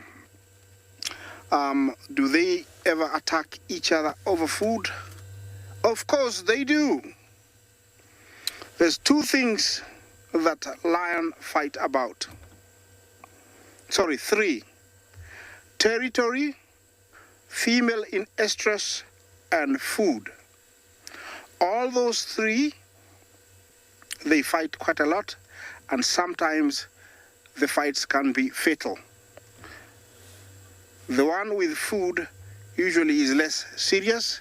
It's only a scuffle because somebody maybe wants a bite of a certain area of a carcass or some food that they're feeding on, and if somebody else wants it, so they fight over it. Sometimes it's over a small prey that they have killed and there are too many of them, they fight. So they do fight over food, and it can be very, very messy, very loud, and a lot of clawing and chewing and biting. So yes, they do fight each other. Let me see what is happening. He seems to be getting restless. Usually it's a good sign that sooner or later they're gonna wake up. By the body language of that lioness, she's looking behind me towards the grass. I don't know if she's trying to tell the rest, also see the rest of the girls and tell them, please, stay away, because this guy is gonna come for our little ones. But definitely she's looking towards me and behind, hoping to find maybe the other females or see them. And that sign of putting the head up, you did see her roll a little bit, are all signs that she's going to get up. Remember, this is live. It's coming from Masai Mara, the Mara Triangle. Questions and comments are very, very welcome. It is super beautiful over here. It's overcast. We just had a little bit of a drizzle. As the weatherman predicted, he was right. And the temperature has sort of dropped. We started around 28 degrees Celsius. So it's sort of dropped a little bit, but it is perfect for, cats to start coming out. And we have two already here, so I'm not going anywhere. Let's find out what's happening in another location.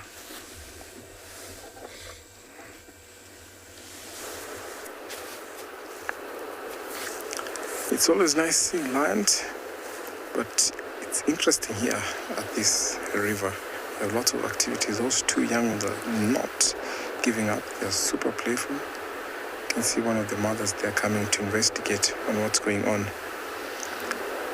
So even though there are crocodiles in this river, hippos coexist with a variety of large predators. We have crocodiles, we have lions, and spotted hyenas, who are known to prey on the young hippos. Those 2 or 3 young calves need the care of their mothers as soon as they walk out of the land. They'll be prey, or they'll be preyed upon by hyenas or lions, and while in the water they'll be preyed upon by crocodiles. So hippos, because of their size and aggression, these predators always tend to keep themselves off from these hippos. So when they're close to each other like this, crocodiles tend to give them space. Sometimes when they're walking out on land, and because they feed out at night, then the lions and the hyenas can sometimes isolate the young ones and attack them. So hippos have to be very vigilant when they're walking out at night. I've seen the aggression where they've fought off lions.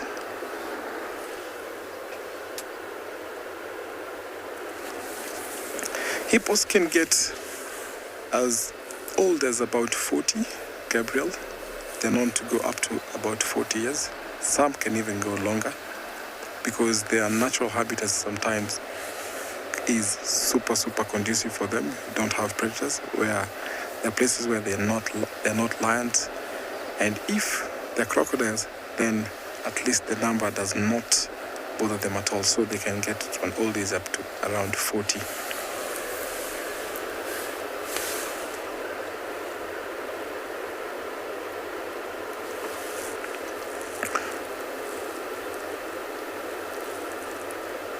Those young calves are still going out to eat. Look at them biting off at each other's ear. I've seen them rolling over in the water, which is a sign of excitement.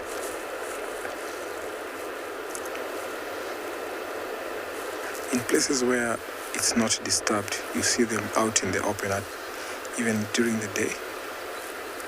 But here, because of lots of activity, we have animals coming to drink. We have elephants, we have wildebeest who come to drink. They often tend to be in the water during the day.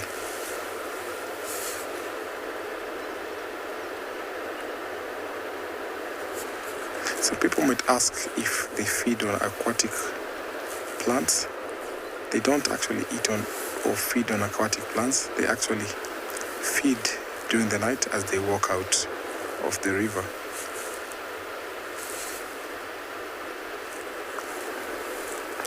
So the bulls will establish mating rights, establish territories where young or other intruders will not be tolerated at all.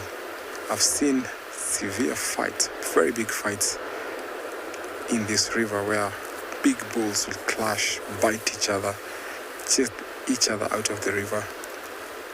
And we've seen the losers picking a different spot further away from the river, in the ponds and in the middle of the savannah, where they'll be walking out in the open for the entire day and night.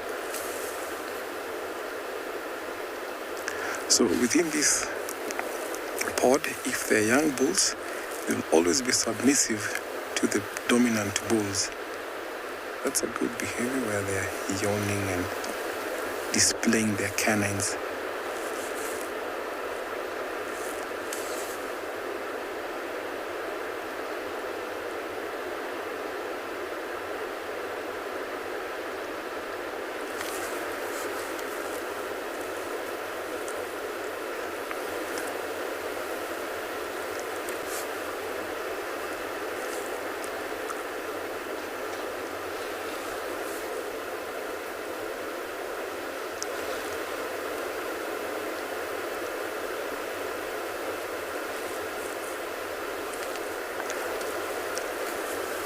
So when they are in the water, sometimes we hear them grunt and bellow.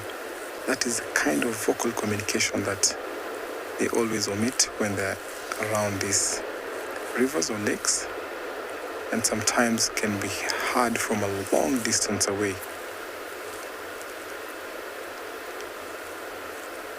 And sometimes if intruders come here, they will be charged by the mothers or maybe the bulls to keep them away from them. Still a nice activity happening here. I'd love to see them walking out of the river as we take you off to another safari vehicle.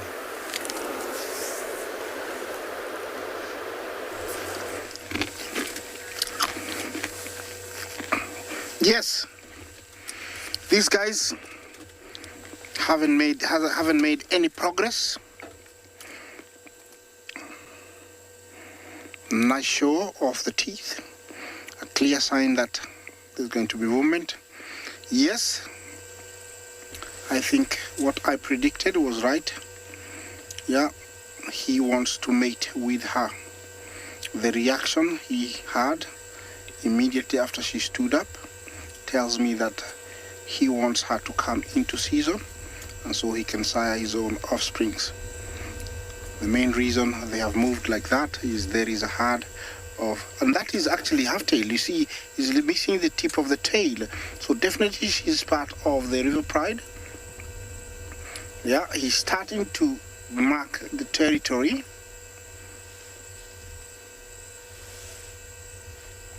It's going to be very interesting. And that looks like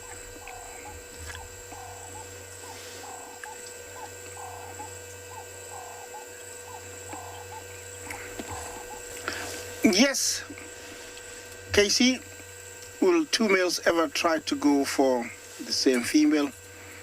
They will, but the one that mates usually is the one closer to her. In my experience, what I have seen is if a female comes into season and there is a male nearby, he will dominate her with all his might and power. Oh, look at that. He's showing a little bit of love.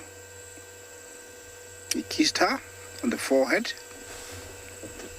So, whoever stays close or is very close to yes, definitely. She is not ready, and you can tell that, but he is persistent. Yeah, he's trying to cut her, not to go into the bushes. And that, the body language tells me that she is not ready, but sometimes the persistence pays off. Well, usually the one male close to a female dominates all, the female, and never lets any other male, even if it's a big male, get close to her. It's sort of gonna get interesting here because the buffaloes have come in charging, and they want to prove that they are also dominant in these plains. They are really going for those guys. I don't know if they're gonna follow them into the bushes. Yeah, they hear the lions. I don't know what's going to happen. Let's find out. There's more buffalo backup coming, and they are chasing the lioness, and the lion and the lioness is away. There's more buffalo coming, and looks like the lion and the lioness are having none of it, and they're trying to get away. Luckily for us, they're out in the open, so we're gonna see the whole drama. And look at this. Yeah, maybe the lioness is liking this. He's like, please get him off my back. Just try and chase him the other direction. Maybe that's what she's saying inside herself. No, oh, he's very, very cheeky. He walks into the bushes. He's not going to let her go. Well, guys, this is amazing. An interaction between buffalo and lion. Yeah, predator.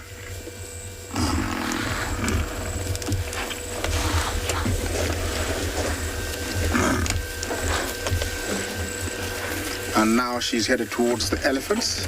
I don't know what the reaction of the elephants is gonna be. Here the elephants come. Yeah. Here comes the male behind us. This is the male lion coming over here. Yeah, he's not gonna let that poor girl get away. And now the elephants have huddled up to protect the young ones in the middle, and he's going after that girl. He's not going to let that girl out of his sight. The buffaloes, I don't know if they're going to continue and follow the lioness and the lion. They are going for them. Allow me to move slightly forward so that we can have a picture of everything. But this is all part of nature, and we're seeing it unfold here in the Masai Mara, in the Mara Triangle. This is not recorded. This is happening now. These are the elephants, and they are the buffalo going after the lion and the lioness. They're still going after them. Look at that guy charging. Hey, he's really chasing that male. He's like, you are the one who ate my brother maybe, and I'm gonna get you today. Unfortunately, we couldn't see that because the elephants have blocked us, but it's quite interesting to see here all this happening. Yeah, I'm gonna move forward a little bit so you can see this. It's quite fun seeing the lion. Yeah, see the lion chickening out. Look at that, Looks like the lion is having a standoff with one of the buffaloes. You see him over there, Bouguet? Yeah, there he is. He did have a standoff. He's like, I don't care if you're here, buffalo. I want my girl.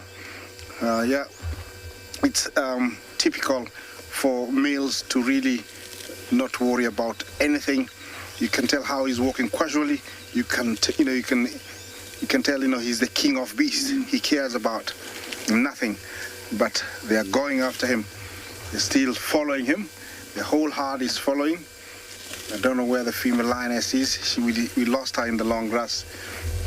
The elephants didn't pay much attention. Looks like they have decided, okay, let's leave for the buffalo to deal with the lions. Let's continue with our business. And they are going off to my right. They're disappearing. Let's get back to our lion and buffalo, Bungay. Yeah, everybody's crossing the road. Yeah, it's an amazing scene, to see the interaction. The buffaloes telling lion that we are also boss of the plains. We can't see the lion anymore, but definitely the buffaloes can follow the scent. And they're still going after the lion and lioness. I can't see them anymore. They're quite a long way. And yeah, that is what happens when you're a lion. Nobody likes you. You're a threat to anybody and everybody. So if they have a chance to kill you, they will kill you. And that's what the behavior was happening here. Definitely the buffalo had a chance because, there comes the lioness. She's out in the open. I don't know if the male will find her, but I can say that she's trying to hide and get away from the male. Are we gonna find her? I see the male. I don't see the male. I'm sure she's trying to get away from the male. The reaction, she gave us and she gave the male when they're too close to each other, it's like, she wasn't interested with the male. And so, actually, I think look how desperate he is. Look how fast he is. Oh, he's starting to run. Yeah, he's looking, he's raising his head. Poor guy. Where are you, lady? I'm sure that's what he's asking, And the girl is really, really moving away. She's quite a long way. Is she running now? She's moving really, really fast away. Yeah, she's quite a long way. And heading farther. Looks like he's trying to hide. I don't know if the male is going to pick up the scent and follow her. I'm sure right now she wishes that she didn't have any scent on her feet, and so she would disappear from the male. Look at how she's trying to, get some distance from the male. Look how she's looking backwards. Well, you can tell definitely the lioness is really happy about the buffaloes being here, because they have allowed her to get some distance and try to get away from the male. And I don't know if he's gonna catch up, but let me move forward and try catch up with them and see if we can see them closer. The male will definitely pick up the scent and he's gonna go running towards her. When he gets close to her, he's going to try and put back the situation to what it was. Sometimes there's a little bit of growling, a bit of clawing. I don't know if that's going to happen, but I cannot see him yet. So it looks like the female is having the upper hand, trying to get away as far as possible. The negative side is, while he's trying to pick up the lioness, if he picks up the scent of the cubs, that is the negative side that I'm worried about. Hopefully he doesn't pick up the scent of the other females and the other lionesses. She's over there quite a long way. I'm gonna stop here and we can use our magic zoom to try and get to where he is.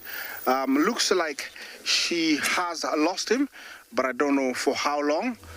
She's a long way up ahead. You see him over there, straight in front. She's walking a long way. There she is. Looks like she has looking back, and she's like, oh, I've lost him. And she's heading away. And the male, oh yes, I see him. I don't know if he has seen her, but he just came out. Yeah, he just came out. Look at him. Very persistent. He's like, I got you now. You're all mine. Looks like that's what he's in mind, that's in mind. You can tell he's a little bit relaxed now, and now he's just gonna try and catch up with her. Well, that was not long-lived for the lioness, because this guy is really pushing to get towards her.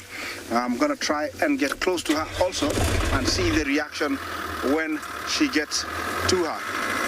It can be very, very interesting. Remember, he's not the main male of this pride. And so,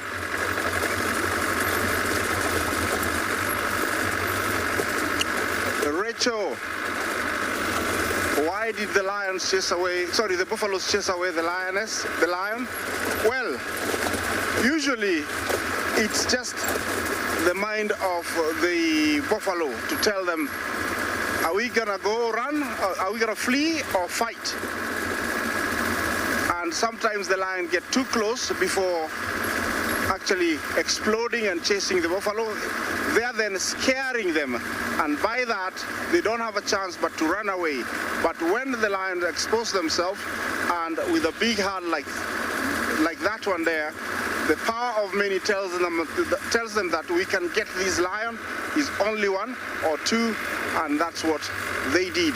He's over here, very excited. Look at him. He's right in front of me. You can see him going in front of the frame. He's running towards her. He's like, I'm gonna get you. Look at her. She's stopped. Okay, she's turned around.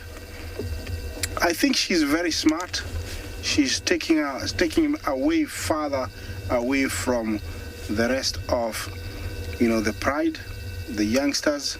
I'm really, really happy about this because he's very intimidating. He's very big.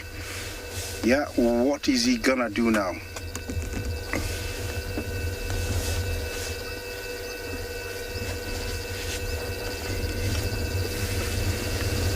What is he gonna do? Yeah, look at how she walks, like she doesn't care. Okay, let's find out. Getting off the road, maybe to wait for him. She's gonna turn around. Okay, what are you gonna do, big guy?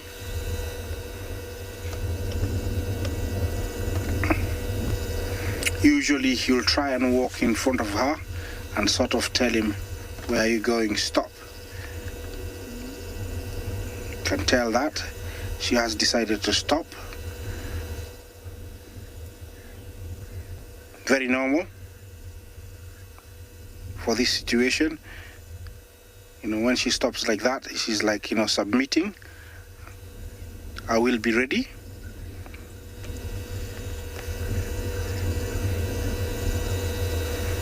Yeah. Showing dominance, marking territory, and showing her that, he means business. Okay, that gave me authority to get close and see what they're up to. This is quite interesting to see lions not only lying down but doing their own thing, how they do it out here in the bush.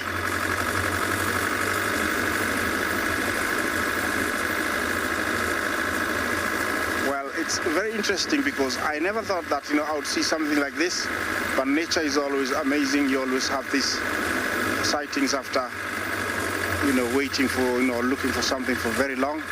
I'm right here with them now. She stood up and he is already on her. She has decided to follow her immediately. She stood up. Yeah, we are right here with them.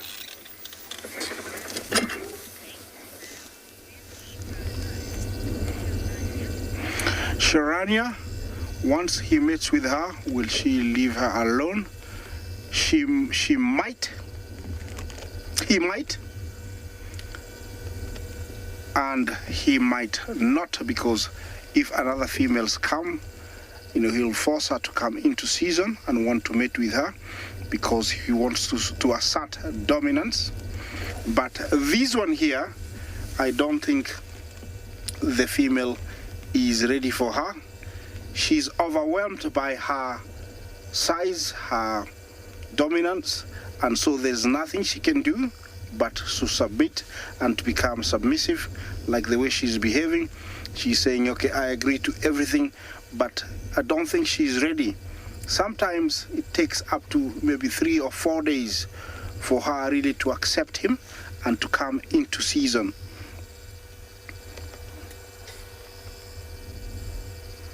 Definitely it is a split nose.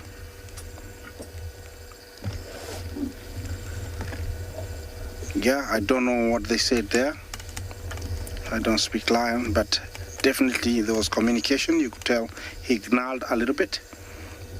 He's a big guy. His mane on the lower side is quite big. On the upper side is not as big. He's gone through a lot because that split nose actually, I think, was brought by a fight, maybe by another male. Yeah, look at him, look at them. You know, it's one cat that never shows a lot of facial expression, but it's one of the most dangerous cats I know out here in the wild. Well, I'm gonna stick here, see what's happening. Don't you worry, you won't miss out on anything. Let's find out what's happening somewhere else.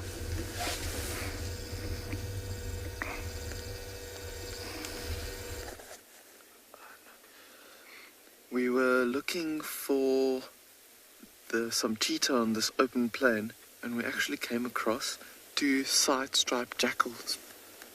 And they're right next to like a termite mound or something there. And there's one that keeps on looking down. See the one sitting upright on the right-hand side there? I wonder if that's the female. She looks a little bit smaller than the other one. I wonder if they've got some cubs maybe in a hole close to that mound of dirt there. Oh my goodness. Because they do breed in burrows and they are monogamous, so male and female that will always stay together in their territory. I think. See how she keeps on looking around there? Obviously very interested in what's going on. I wonder if there's maybe some termites or maybe some insect or so that's coming out from that termite mound also that she's maybe lapping up. Yeah, look at that. Yeah, she's foraging. Yeah, definitely foraging. Can see how she's found something there. Ears perked forward, listening to anything. I was actually joking as we were coming closer to this area and making jackal sounds myself, and then all of a sudden just spotted some jackal. So you can see that stripe on the side there, where that side-striped jackal name comes from. Oh, jackal are such nice animals and so interesting always to watch them always slinking around or so. Yeah, I think she's feeding on some insects coming out of that mound there. Look at that. Really enjoying it. A lot of protein in those termites. I wonder if there's some some flying ants that's coming out of that mound there, because we can actually see quite a lot of rain in the distance, and it seems like it wants to rain. And often just after the rain, there's lots of termites that come out and fly to establish new colonies. I think that's what she's feeding on. This one closest to us has also been yawning the whole time, so oxygenating his or her brain. And look, there's a bit of a stretch as well. Ah, there we go, getting up. Oh, look at that. You can see quite a bit bigger than the one in the back, so I think this is probably the male and then the female in the back there. And you can see these side-striped jackals have that little white tip on the tail as well. Oh, downward dog.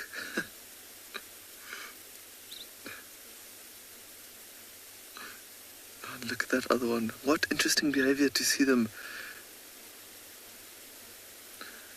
Interesting that they're feeding on these termites. And yes, they indeed do look a lot like foxes. To foxes as well. bigger. They're like in between the fox and a coyote, if I would say size-wise for our international viewers. This other one seems like he's also starting to get interested in stuff that's moving on the ground there. You can see those ears listening to even the slightest sounds of even some insect walking on the ground.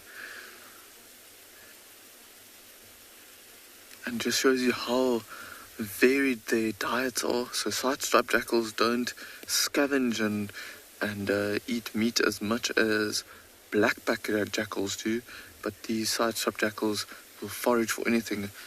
But these termites that they're feeding on is a very good source of protein. Look at those ears, how they're listening.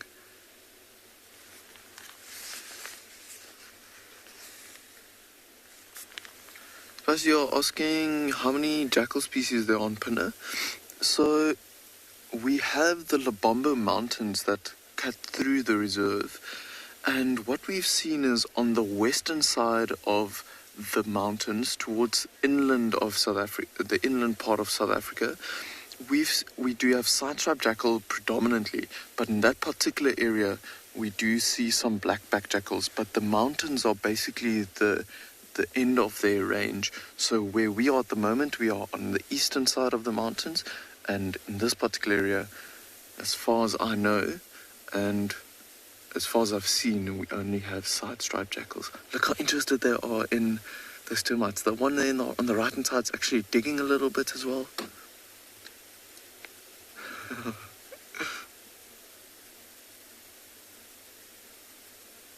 can see the interest in their ears, just the way that they're listening.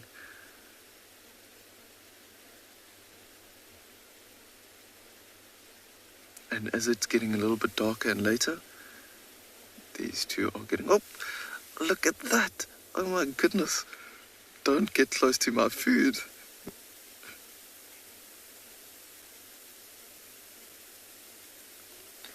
Ruth, you're asking how much these jackals would weigh.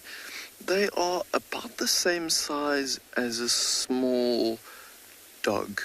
I would say they probably only weigh around 10 to 15 kilograms, if it's even that much. You can see they're quite slender, skinny legs, so not much at all. And they've got nice thick fur as well, so I'm sure they're much skinnier than what they actually look. How interesting was it that the one on the right hand side, they actually chased the bigger one away from the timber mound. He's actually having a look straight towards us.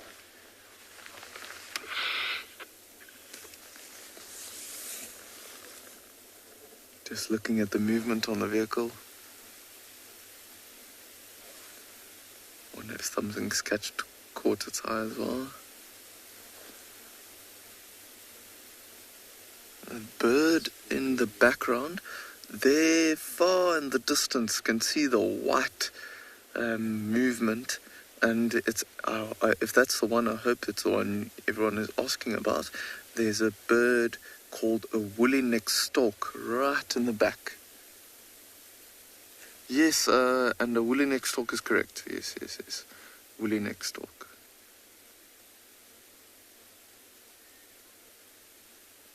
Oh, look at this other one coming closer immediately. Look, we might see them chase each other off again. A lot of yawning happening.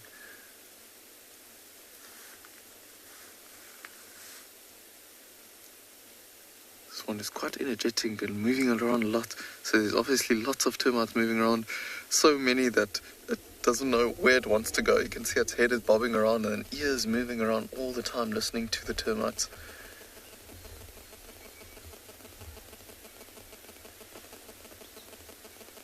Now they've heard something. Both of them actually listening, coming closer.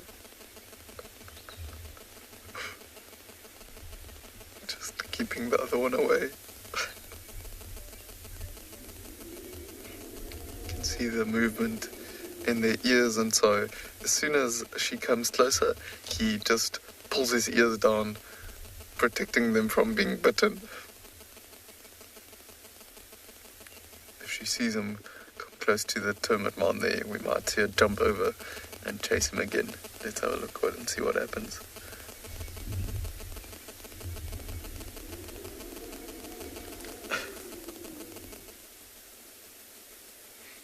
You can see on her face when she picks her head up, she's got quite a bit of light brown on her face there as well. On her forehead. See, even that little glance there to her side, pulling her ears back a little bit, is also a bit of body language telling him to keep his distance. So he's pushing his nose into the soil a bit. Can maybe hear and smell the termites there. But I think on where she is, that's where the little tunnel is that the termites are coming out, and where she was digging earlier.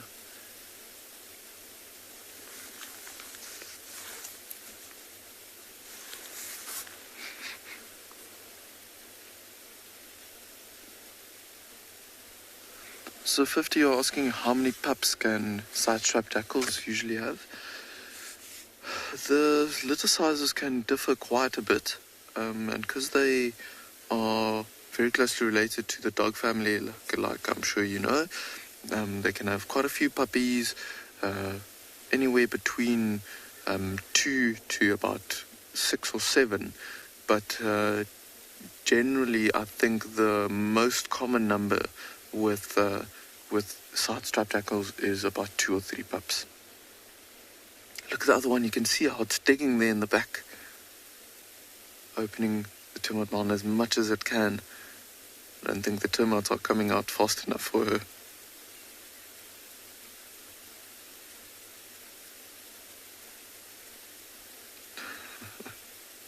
Super interesting behavior to see, and obviously special to the time rains are coming and the flying ants start coming out. He is so keen to get to that side as well, but too scared to go too close to her. There he is lapping up some on the top there. And look at the attention on his ears there. He's listening and looking into the termite mound there.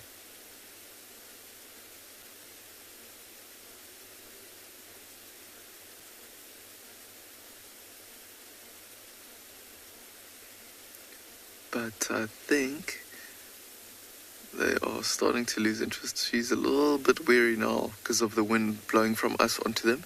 So I think we are going to move our vehicle and leave them be and let them feed without having to influence them at all. And then see if we can go and maybe look for something else.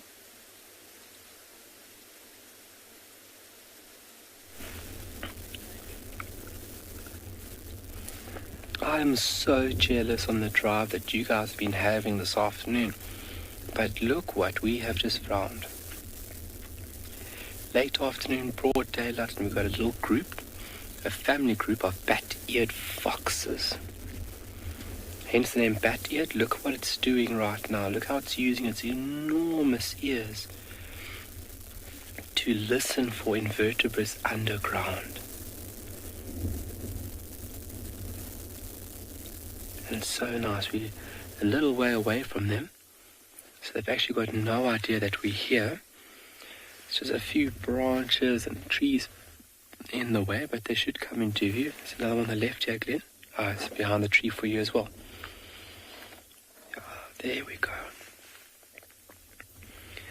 So we can see it's a bat-eared fox from its very large ears. It's hunched over position, nice black fluffy tail, and those black leggings. Fantastic. I'm so happy that you guys can appreciate these wonderful little carnivores. They are super special to see. Glenn, you can go right here. There's another one in the open over here on the right. There's another one in the distance. You're going to see now. Glenn's going to get us there. There we go. To the left. Oh, there's another one resting. Getting a little itch. So this is more than likely mom, dad, and then their offspring. And foraging through the late afternoon periods like this, it's still warm. And it's allowing them to conserve energy while foraging. Instead of getting cold while you're doing it. If you can do it in the daylight hours where you're receiving a lot of warmth from the sun, that's winner. Look at that.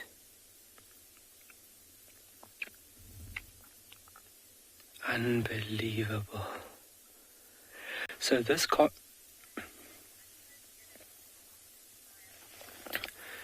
Rosemary, we are very lucky.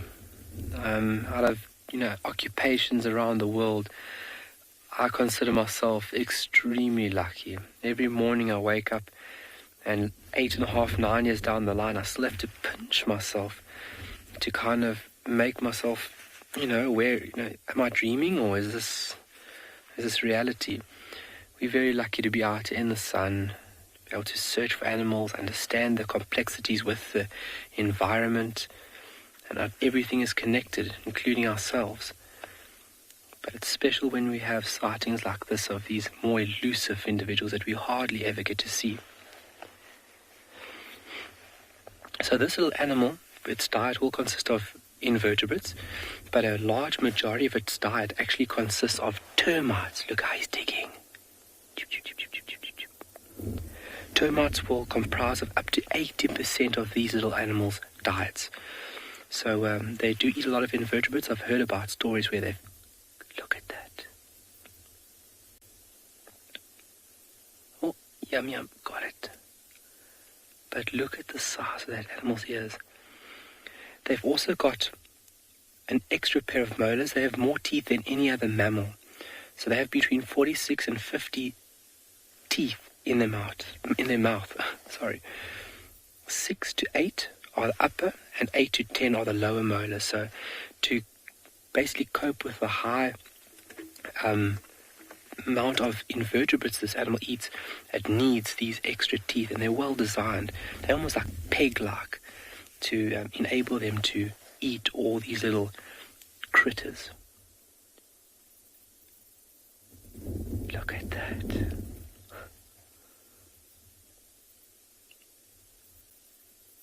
This is very special.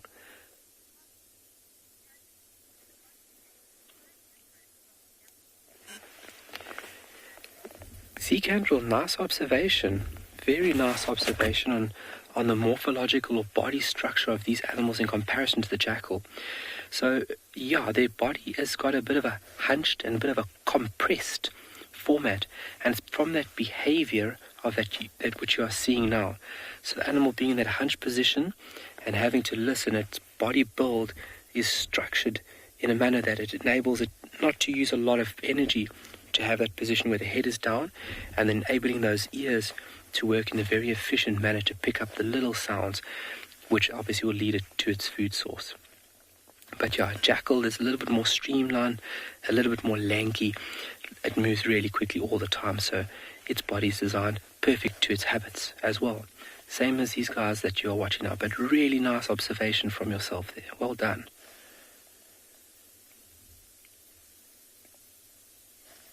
But this is super special. So now that we're shifting to the warmer periods of the year, animals like this would only come out under the cover of darkness. Same as the aardvark, the pangolin, the aardwolf, which is another very special and rare and elusive species that we have here in Tswalu. But these guys would take these warmer periods, or coolish warmer periods in our late afternoon, to come out and forage. And where the other animals, they would only be coming out now under the cover of darkness. Here, 10, 11, 12 o'clock at night time, when, the environment is suiting them better.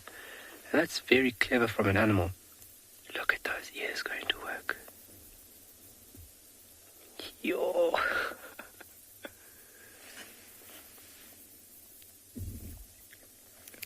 Omar, hello Omar. How do they communicate with each other? So they can communicate via vocalization. They've got a few vocalizations that they can make. They've got this almost like a little bark sound. They can do almost this little, almost like purr sound. And then they can communicate via scent. So they can recognize each other by scent. These animals are not territorial. They just have overlapping home ranges that they would go through for, in search of food, like these individuals are now. And then, yeah, I think those would be the two preliminary, let's say that, ways in which they would recognize or communicate via scent and then vocalization. I'm sure with the ears there would be a little bit of visual communication, same as like a dog when it raises its lips and shows its teeth. That would be an aggressive display. So that would also be a way of communicating. So vocal, scent, or olfactory, and as well as visual. Body posture of the ears, tail between the legs. All right, we're going to jump to another location. Hold on. We'll see you soon.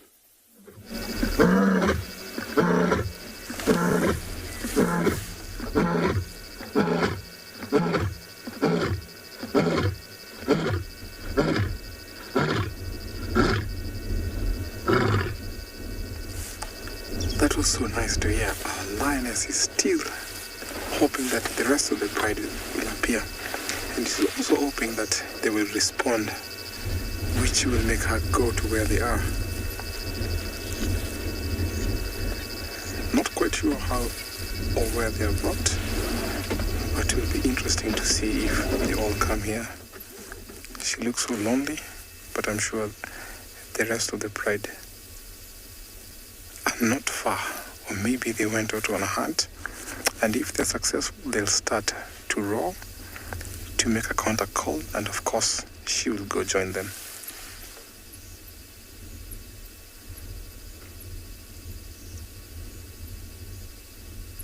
She's not left this sighting yet.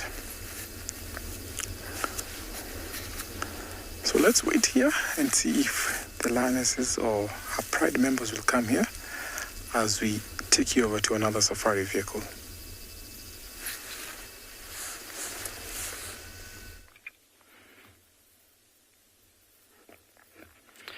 So welcome back. So true to its beautiful scientific name, its species scientific name, Megalotus, from Greek that would be translated into large ear. And how fitting is that?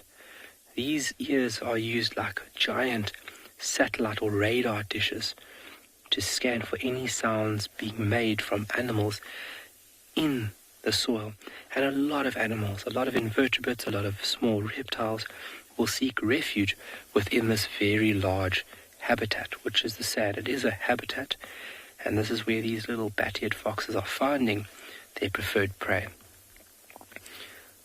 You can see they're nicely splayed out. When they forage like this as family groups, they can be as much as 100 meters apart from one another while on foraging bouts such as this over here. You're going to wait for them to come in fast. I don't want to start the vehicle because if they hear the vehicle, they are going to book it.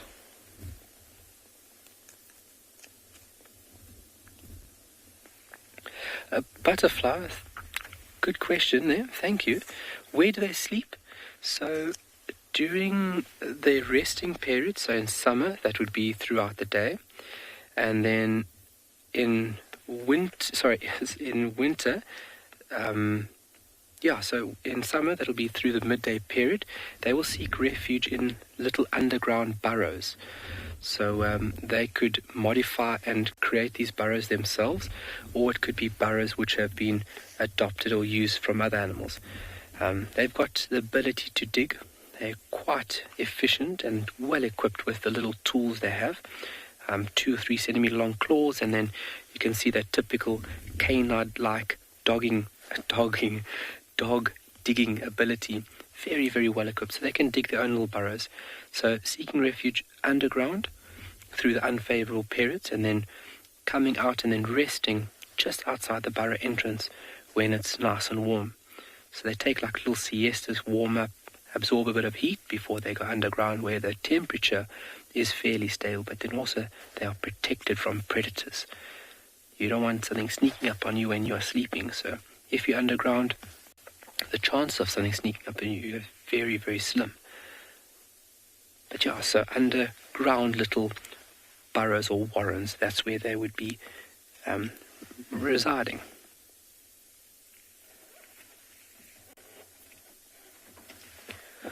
Oh, Ian, how deep can they dig?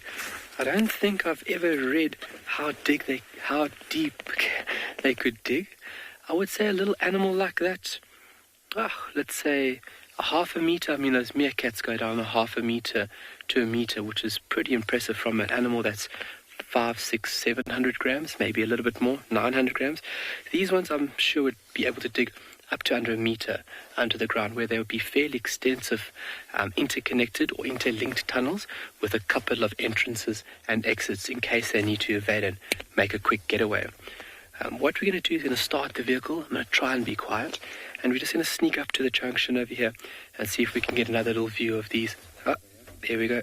Glenn's busy telling me we see one, which is great. If we don't have to move, that's better, because we don't want to disturb them, because what they're doing now, they have no idea that we're here. So their behavior is true to what they normally do without us being here at all. Sure, you guys have had a jam-packed afternoon. Alright, we're going to send you off and we'll see for a better view for these guys.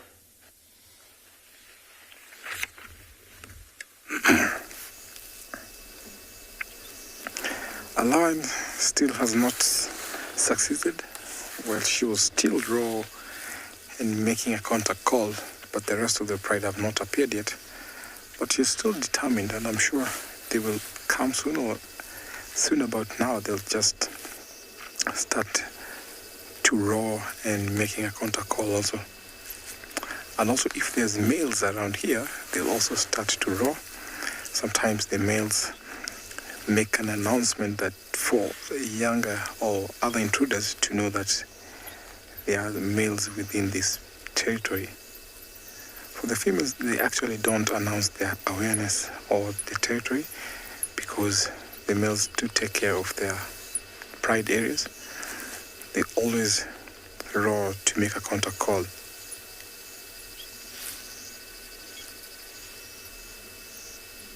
Not quite sure where they went, if some of them went out on.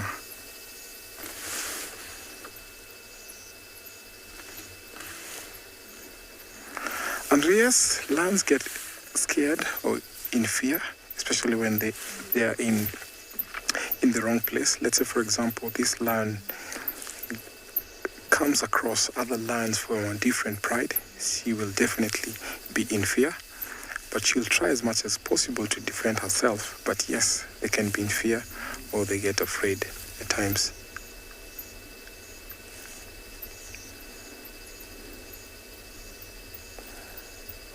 Evening yawn.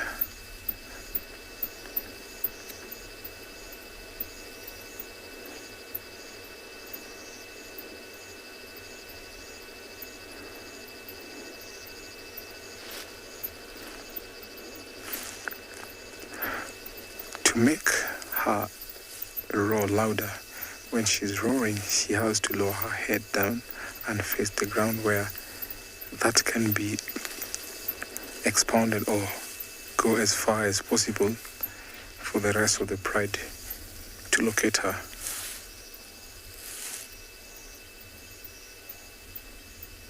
Over in the background, I can hear wildebeest. Nice eating sound here.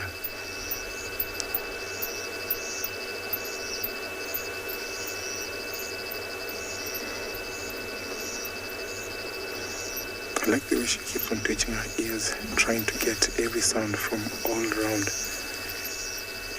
At this time, she's so keen to listen to if the other lions will call.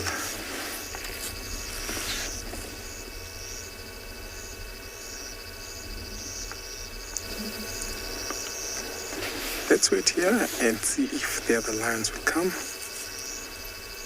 as we take you over to another safari vehicle.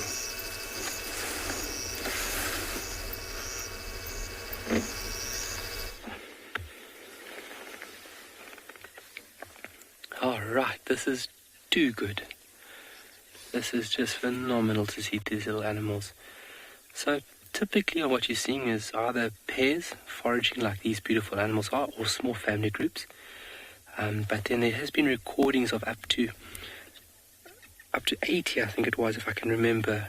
Yeah, 80 recorded in the Northern Cape, the province that we are currently in, feeding on a lucerne field with lots of crickets. So at a good or rich food source, these animals can converge and actually be quite close to one another.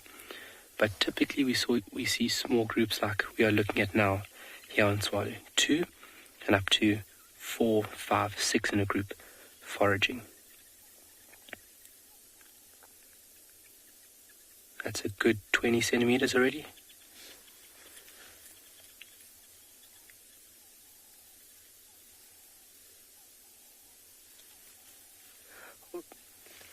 Sorry, FC, can you go with that question again? It was just a break-up. Just go with it again, please.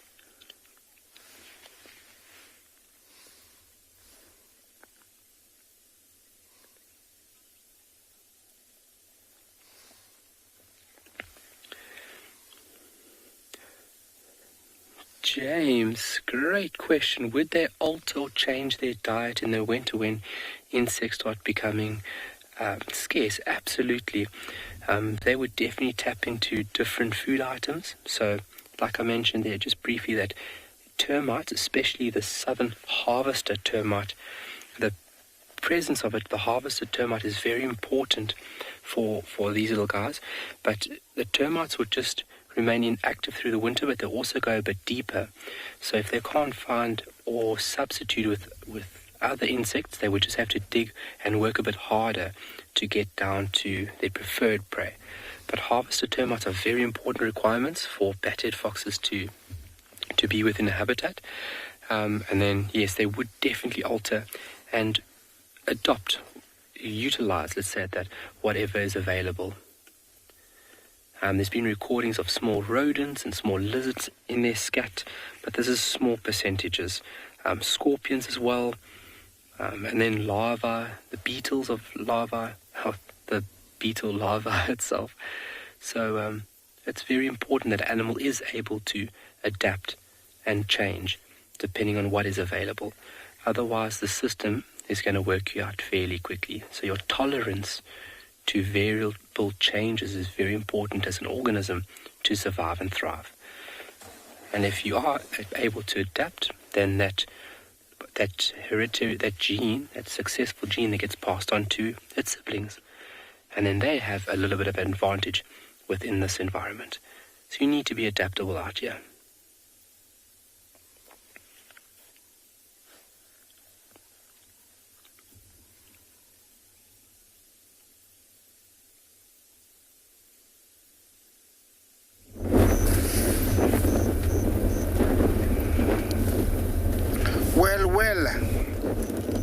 Nothing much has happened apart from the male keeping a very watchful eye against this defiant female who is not going to give in quite easily. I don't know why he stood up in the last 2 minutes and he's been watching her. I don't know if there is a language he's using, but the lioness has been standing up and looking off to the right. I think she's hoping that she's going to have backup and they can give this guy a run for his money, because he's not really welcome, because he's not the daddy, he's not the father of the cubs that we know are around, and he's a very big threat. And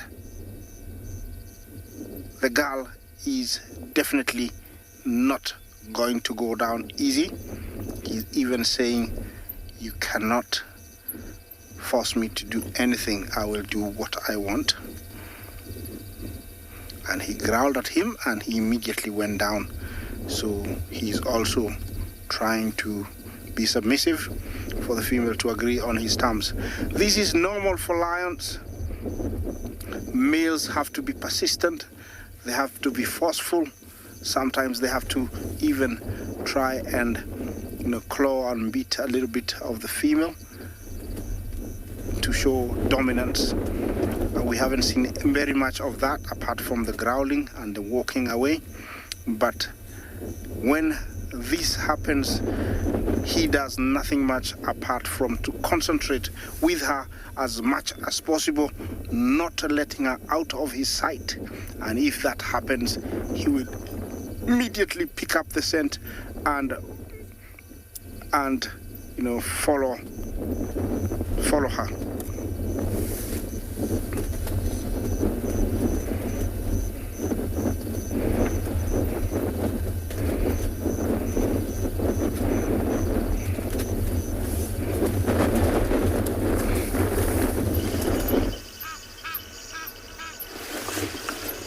Still no signs of the other lion prides. So this lioness is desperate here, but I'm sure later on they'll still meet up the rest of the pride. It's getting dark, and I'm sure all the night creatures now are about to wake up. White-tailed mongoose, the hyenas, bush babies, birds, owls.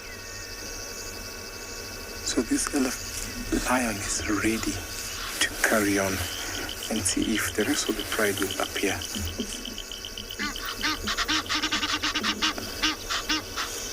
The Egyptian geese have already seen the lion, that's why they're going bizarre there. Beautiful sound. I like calling it the sounds of the African nights.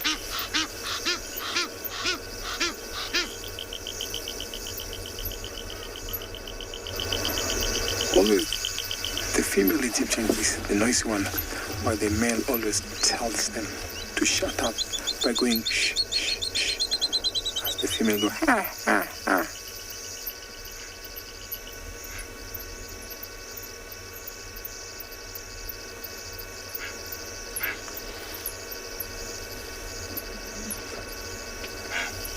A heron is just flying past. You can hear that sound.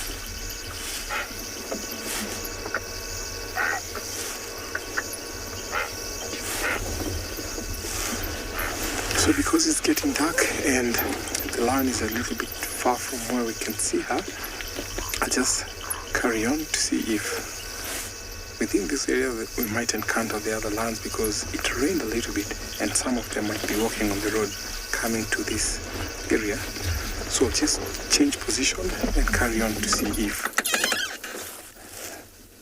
the lions will come. So on my mission to see if the other lions will come this way, let's take you over to another safari vehicle.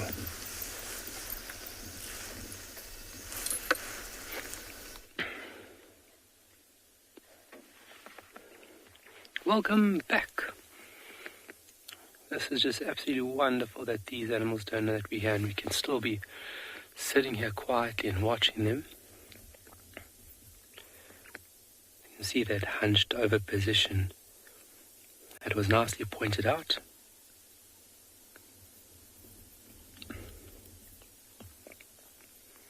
Looks like they're all moving a little bit quicker now north.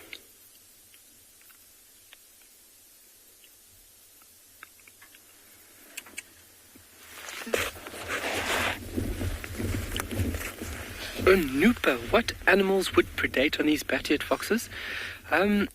Predatory birds, raptors would be big threats for these little guys. Big large snakes like pythons would quickly snack on an animal this small. And then larger carnivores, I've read along the lines that in Wangi National Park that a pack of wild ducks actually used to specialize themselves in hunting these little animals. I've heard of accounts of leopards killing them, cheetah killing them, so quite a lot, unfortunately, being such a small animal. Birds of prey definitely, and then one or two other carnivores would be their biggest threats. But being in a group, you obviously have safety in numbers, which is always a good thing, having a partner or a partner in crime watching your back. It's just starting to come out there now for us. Beautiful.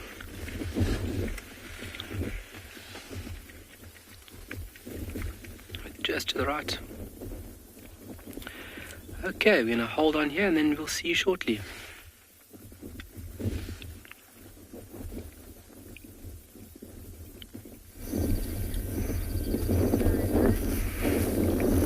Well, there has been a very slight change in positions, as you can see. Remember, it's already dark here in East Africa, Masai Mara in Kenya, and we are our infrared. They have the ability to give us this kind of sighting without disturbing the animals. It is pitch dark. If I was to look directly using my eyes towards those animals, I will see zero. But with the help of this amazing technology, we are able to bring you this. Yeah, remember, this is a split nose, aka Bob Marley, and he is trying to seduce this lioness of the River Pride, but she's not going down easy. He's been very forceful, he's been very adamant and stressing, but she's not going down easy. It can take even up to 4 days for her to agree to mate with him, but I still think it's not a true estrus. She's just being submissive to save the life of the youngsters that are back there somewhere. I'm still thinking, by the way she's behaving, by looking backwards that way, that they might arrive. By that I mean the rest of the females. There are 3 of them, and if they gang up, this guy has got no choice but to leave. They can be very, very aggressive females, and so, you know, something might happen. Anything can happen here. She might agree to mate if he persists, and they, you know, it takes about 2-3 days. She gets hungry, and then she might agree. But at the moment, anything can happen. Look at him. He's still raising his head, looking backwards towards where those cubbies and the females are, and I'm sure he's also worried if they come out, he could be in serious trouble. You know, you can tell he's eyeing that direction. He's hoping that they don't come, and when he's ready to force this female, he'll get up and growl at her, and okay.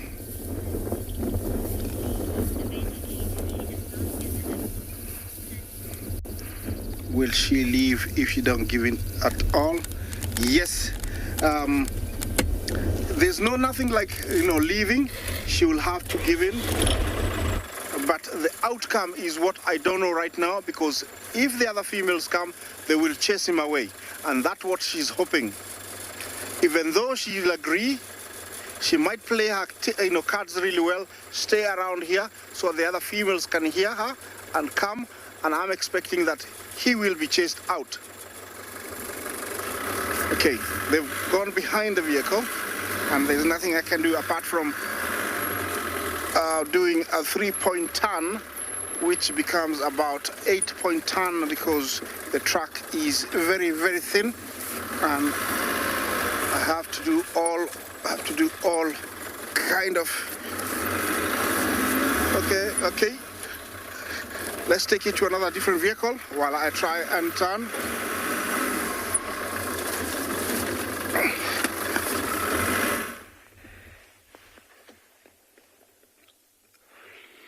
Every guide knows a 3-point turn, or is it a 36-point turn? I can never remember. But yeah, getting yourself into a situation where you need to move the vehicle back and forth is sometimes hilarious. But these little bat-eared foxes, very active, and just sitting here and just appreciating is such a privilege. And thank you for joining us, all our viewers, from the bottom of my heart. Thank you so much for taking the time to be with us, and also to appreciate the wonderful diversity that not only that we have here, but that this beautiful, great continent has to offer. So those ears run about 13 centimeters. So get yourself a ruler and measure out 13 centimeters. Yeah, when they turn their heads like that, it makes me think of my puppy at home. When I talk to her and I tell her, oh, bad dog, and she turns her head like, what do you mean? But yeah, that's the animal. Oh, what's in the background there, Glenn? It's a little ground squirrels here in the background, southern ground squirrel. That's just the animal aligning its ears up correctly, and it's basically adjusting its head so that it can pinpoint exactly where that prey item is. It's the same as almost an owl, rotating its head, because its eyes are so large that it can't turn its eyes in its socket. So adjusting your head allows you pinpoint accuracy on where your food is.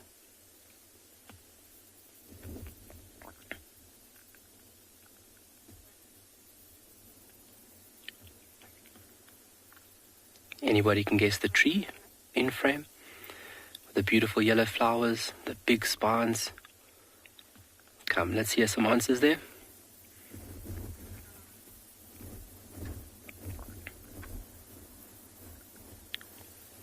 It's one of the larger trees in Tswalu. And a tree that we've looked at, big, beautiful tree, can live very, very long. And is a keystone species here in Tswalu, obviously providing a very, very large platform for multiple species. So you can see how the hind legs are actually higher set than the front legs, so giving the animal that downward pointing position. Little black band across the eye, giving them the look of almost like a raccoon. Angie, yeah, acacia. Acacia, yes, you're right. Acacia's its old name, but you're 100% right on the tree family itself. They have now split that family. So acacia we don't really use anymore in Africa. It's now known as Senegalia or Vitilia. So that family group, the acacia group, is now being split into two families, and that's all in correlation to their thorn that they are presented with. So this one that you saw in frame had a straight thorn, so its family group will be Vitilia. Look here, that's a V for Vitilia, V-I. And then the ones with the hook thorns are Senegalia, because it's bent like the top of a S, Senegalia. Well done.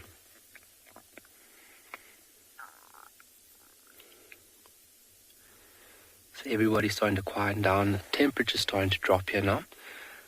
Obviously that beautiful furry coat that animal has really allows it to lock in body warmth.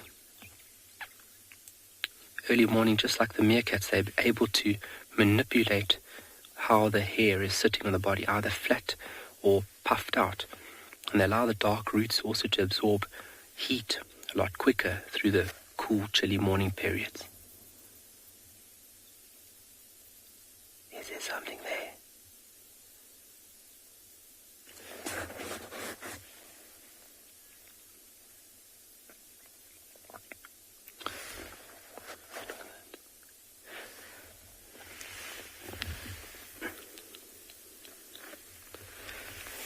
Busy little bodies, these guys.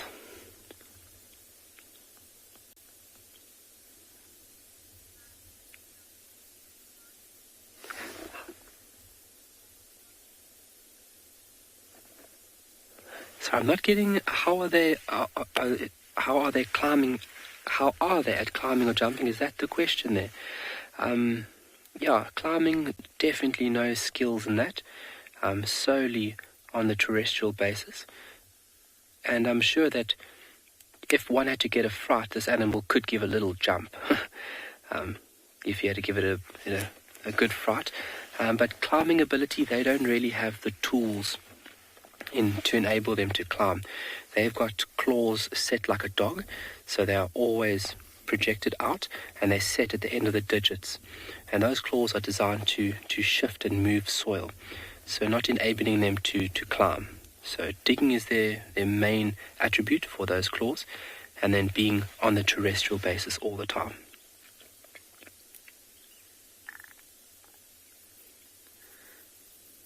They really do have appearance of a fluffy teddy bear that you would win at like a carnival.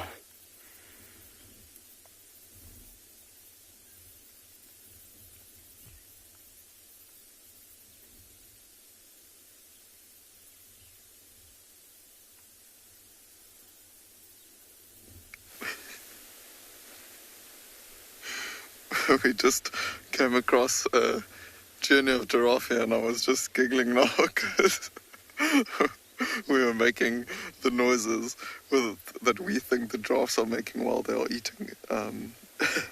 But they've just been spread out over quite a bit of a clearing here, and you can see this one on the left-hand side is just standing and chewing the cud, and the one on the right there actually has a head going down and feeding on some bushes, some very short bush there, that long neck, not needed for this one.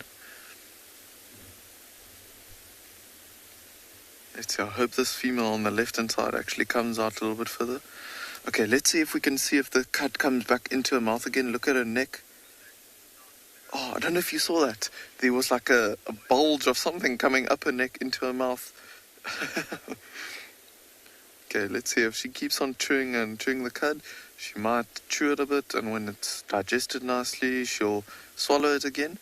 And then we'll keep an eye at the edge of her throat and see if we can see the bulge coming back up as she brings the next bowl of cud to her mouth.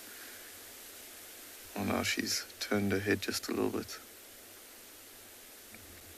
Really enjoying.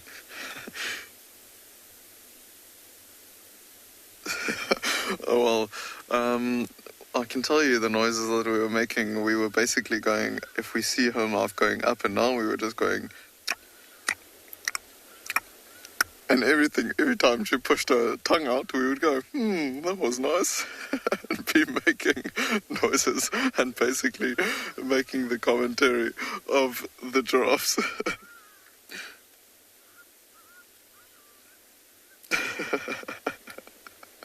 I can't get it out of my head now every time I see them chewing like this. Okay, there, she's just stopped chewing for a moment, but I think she's still chewing on the same bowl of cud. Okay, there, the other one's also moving a bit. Oh, she's got like a scar or something there, just on her shoulder. Oh, the third one's just come and joined. You can see the scar on her back there as well. Probably moving between trees or so, maybe getting a gash or so. The one here on the left has stopped chewing for now. Keep an eye on that edge of that neck of the throat and see if we can maybe see that ball of cud come up. Keep your eyes peeled there.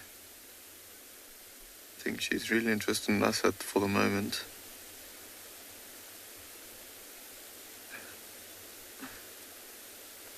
Right. Okay, there she...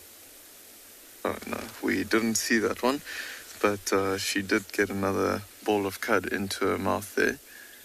And now she's even coming right out into the open for us, so to give us a better view and see if we can maybe get a view of the cud going down and up again. So once she stops chewing, see if you can maybe see her swallow. I think she's still got it in her mouth though. Oh, there, I just saw one come up. Oh, that was so cool. Perfect with this light behind her as well. They must have amazing peristaltic muscle movement in their necks to be able to get the cud so high, because that neck is nice and long. See, her cheeks are nice and full, just trying to digest the leaves and stuff, and they ruminate like this so that they can get as much of the nutrients out of the leaves as possible.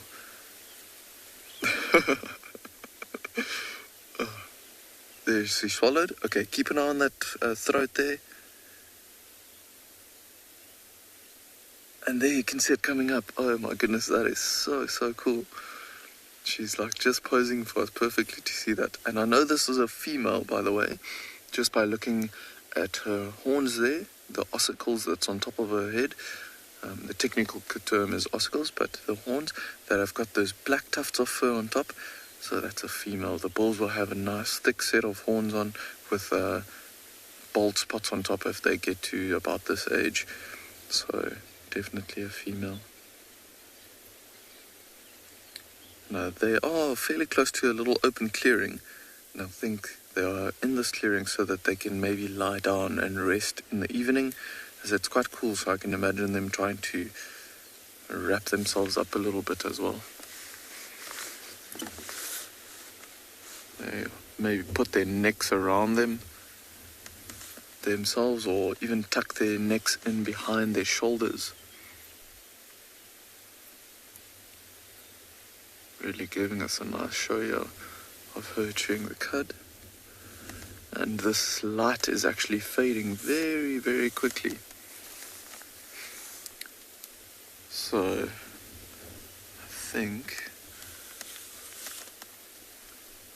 They are probably going to move closer and closer to those open clearings the darker it gets, so they can see around them for predators, and also especially when they want to lie down and rest, they can keep an eye out for predators, because they can imagine a little tall giraffe like this female. Maybe it takes quite a while for her to be able to stand up when she's on her haunches, and she must definitely be wary of what's going on around her. I think we're gonna leave these giraffe as it's getting a little bit darker, and leave them for the evening so they can settle down. We're gonna keep on going and look for something else.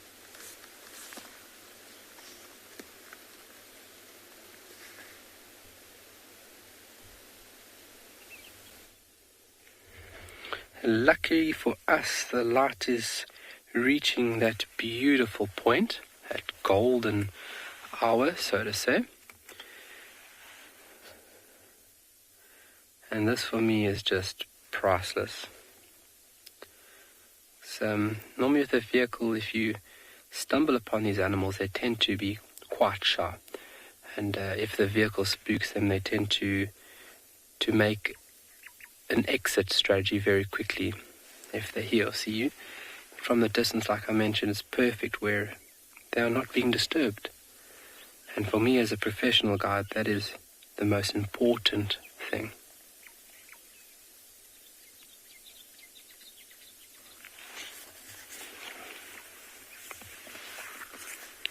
So just looking at these ones over here, obviously this is a family group, but within this family group you'll have individuals staying with the parents because it's safe. You're learning from the parents as well, and before you go into the big world by yourself.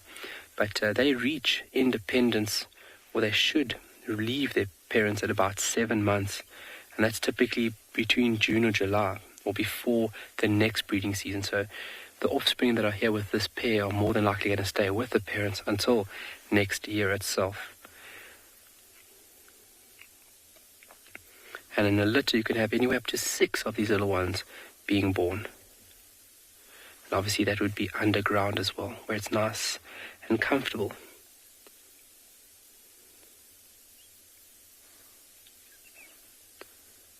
Dig, dig, dig, dig, dig, dig. Just keep digging, just keep digging.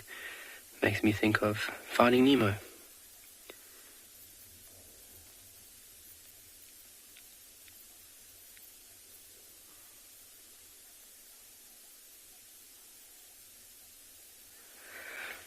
Oh, Daniel. Can the foxes distinguish what they're hearing underground? So I don't think they'll be able to distinguish between different prey items, but I'm sure that they'll be able to distinguish size or how active, size and as well as how active a potential feeding site is. So a larger animal that's underground will make a larger noise in between the grains of sand, and a smaller one will make a smaller sound. So we'll definitely be able to judge size on the sound being produced, and then as well as density. So if they find a nice harvester nest, they can hear the hive of activity underground, and then they know how much energy and time they need to focus on to get to that valued prized item. And those are extremely powerful tools that animal is working with. I've seen them dig maybe about 20 centimeters, just shy of a ruler length, and I mean that's incredible, being able to hear something under the ground. It's remarkable. Just going to wait for it to come out. There we go. Come on. It's getting so chilly now that Glenn's put his jacket on. We're enjoying these last rays of sunlight, but that sun is quickly approaching the horizon on our western set side. Beautiful Cape turtle dove at the bottom of the frame, or ring-necked dove as it's now known. All the bird names changing, but that's very important that with those name changes that there's clarity with birds. I always believe that the reason why they change the names is because they want to make new bird books. but it's clarification within South Africa and as well as the continent to ensure that no layman terms names are crossing each other. See, so that dig site wasn't enough. A little dig, sniff around, and then left it. And it's on to the next spot. So looking at their little paws and how they dig, it'll also be a distinctive hole that they're making within the soil.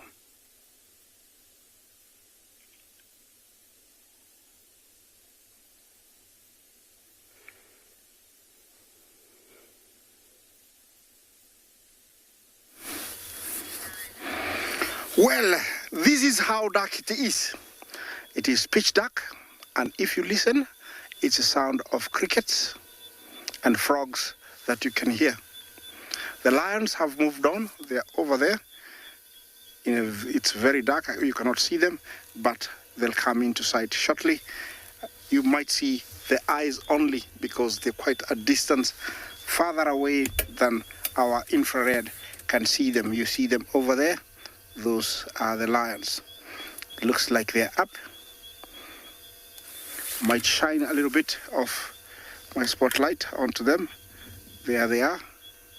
Quite a long way. That's the male. He's up. And he's moving towards the lioness. So that's how far they are. Quite a long way. And we cannot continue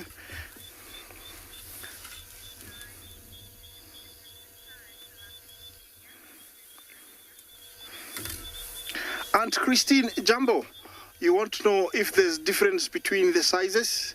I would say no. If they find enough food, lions will be lion, males will weigh up to 250 kilos, and lionesses will weigh up to 150, 120 kilos. So there's no difference in sizes. I've never been to South Africa, in one of the parks, but I think, they are the same size. Yeah, let's get back to them before I say goodbye because they're quite a long way, as you can see, and I don't want to continue shining this spotlight on them. They might attract attention. You see how far they are?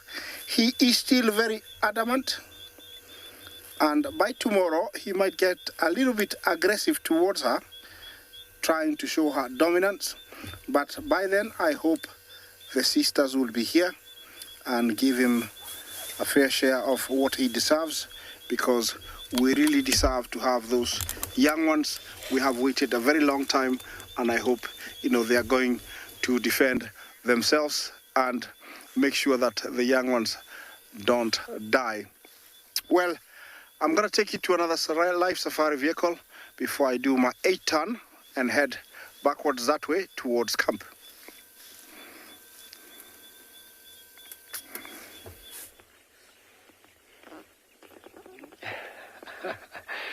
Isaac doing another multiple point turn. But if he's doing it on the road, I respect him, because then he's ensuring that he's not damaging vegetation. That's normally when we do an 80 or 90 point turn. It's just to make the movements in the road so that you're not damaging the vegetation.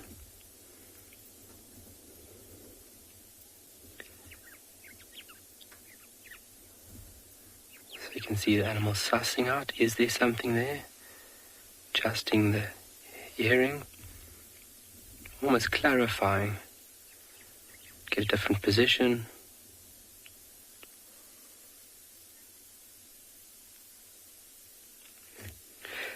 Missy, that is actually a very good question. Does the black serve any purpose? The black on the tail. I'm sure it will for visual communication for family members when they're busy moving through longer grass.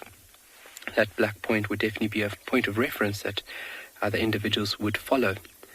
But besides that, I'm really not too sure what other function the black tip would serve. Like meerkats, they've got the thin tail, but at the end it is darker.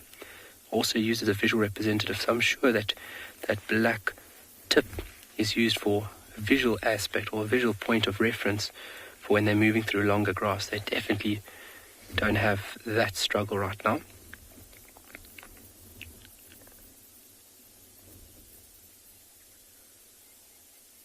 You can see they were all moving north, but now they've turned around and started moving back down south, almost towards us, which is fantastic. So there was a previous question asked about their diet and if they would supplement it with other items, in different periods of the year. I forgot to mention they will also eat fruit, especially from a bush that we have here referred to as raisin bush. In the summer period, they produce these beautiful, round, almost like Smartie-sized berries that these little foxes will consume once they are fallen to the ground.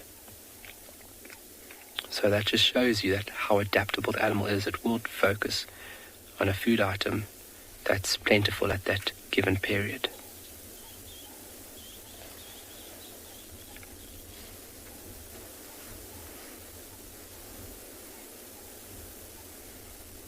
But it's days like today on Tswalo that, makes me appreciate things even more.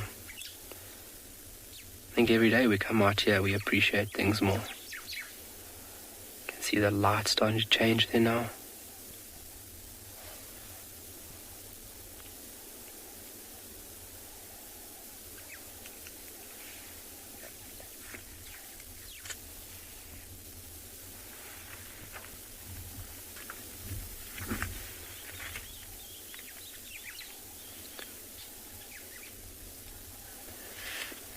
Wow, that's great. That's great, guys. What a beautiful comment, because it's only really in winter that we have great sightings like this of bat-eared foxes. And it is quite cool now, so they've now decided that this is a perfect time and it's fallen perfectly with us. But I'm really happy that you guys, wow, look at that. Appreciate another aspect of nature.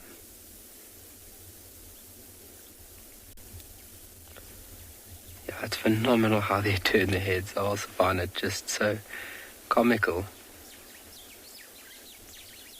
Yeah, that's definitely Glenn's artistic side coming out there, showing us everything that we need to see. Oh, got it. So you can see how quick that was. There was 3 or 4 little chews and that prey item was gone. So more than likely a little beetle or maybe a tiny cockroach or something like that. So obviously a large feeding site, you'd see the animal static with at one point. But single prey items dug up and, got it. And that's accurate. That's pinpoint accuracy there. So that animal dug and it just had to shift a little bit of soil to pick up that item. I think he hears us.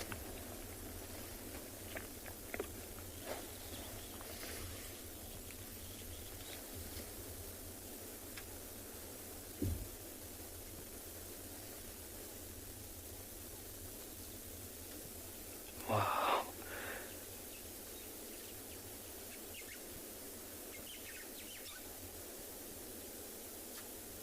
Very nice. You can see not too far from one another.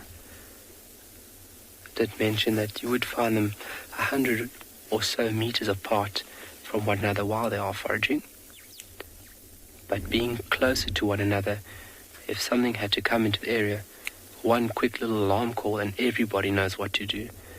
If there was a bird or a snake, they would dart for the nearest hole. Obviously a great safety point.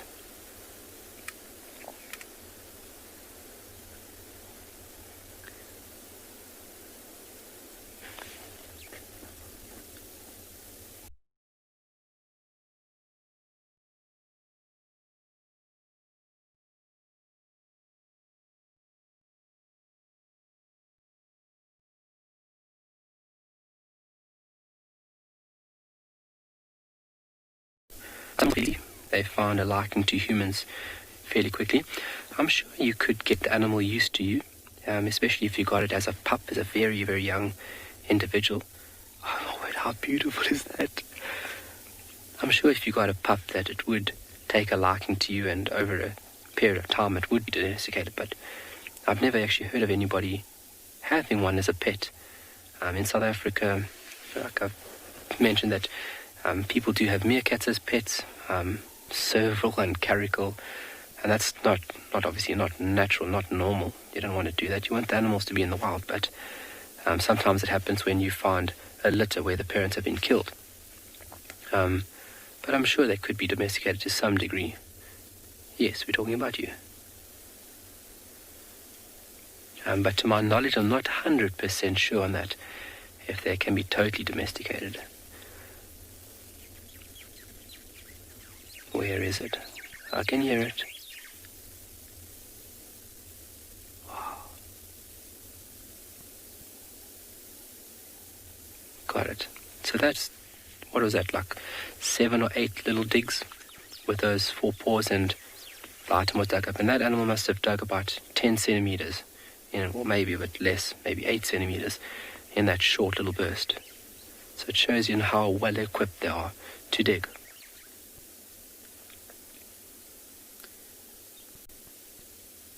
Oh, beautiful. Can see the dunes being illuminated there on the top right-hand corner of your screen. The sun just kissing the top of the dune.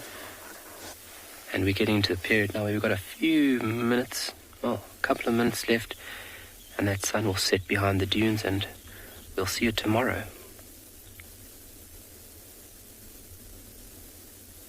A lot of sparrows running in front of the bat-eared foxes. So birds like this over here, along with a few other species, would take an advantage from smaller mesocarnivores like this. Yeah, it's something that is a very pressing issue in the world. Obviously, the pet trade is something that's, should be stopped at all points of it. But yeah, it takes us as a collective community to stand up to something like that, and also educating kids and making them aware that that should not be done. They should be left in the environments because they play a critical role, ensuring that a lot of things are passed through and recycled. So yeah, I'm so glad you guys agree with me here. So these sparrows over here now are more than likely feeding on a few seeds, and a few other things, but you have birds following digging animals such as this. And when the animal digs, it might miss an item or two, and that's the perfect opportunity for the bird. We have a bird called an anteating chat that will actually follow an aardvark. And when the aardvark digs up, he obviously makes quite a mess, and there's some food for the bird. You'll have starlings there, you'll have white-browed sparrow weavers, Kalahari scrub robins. So the aardvark's behavior is basically modifying. It's what we refer to as an engineer, ecosystem or a habitat engineer. He's modifying the current habitat and allowing other animals to thrive and be successful.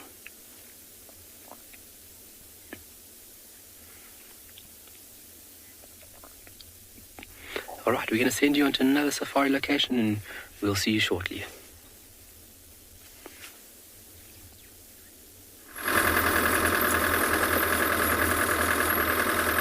Well, I have left my location of the ever-defiant female who's not going to give in to the demands of the intruding male lion, split nose. And the last update I can give you is that she tried to roar and give the other lionesses a warning that there was an intruder, and he decided to roar, which I think was the worst mistake he could do, because he was definitely heard by the other females, and I expect them to come in full force because they can recognize that he is not part of their pride. That is what happened, and I expect that tonight, he's going to have a very long night from those females, and if not, then he's very lucky, because I don't think they will tolerate him at all. I'm looking for something to find something along the road, maybe a civet, maybe a leopard, porcupine. This time of night when they come out, I haven't seen a civet or a porcupine in a very long time. It will be nice to see one. And this is the kind of time that they come out. The problem here is that we have a very long grass, and unless you really catch their eyes or a glimpse of them walking in the grass or on the road, then it's almost impossible. But when you live here, you have to get used to that and hope that one day it's gonna come on the road and say hello. So that is what I expect to find as I leave towards the escarpment where our camp is. It is pitch dark, total darkness. There is nothing so far around here. That male, I'm still feeling very...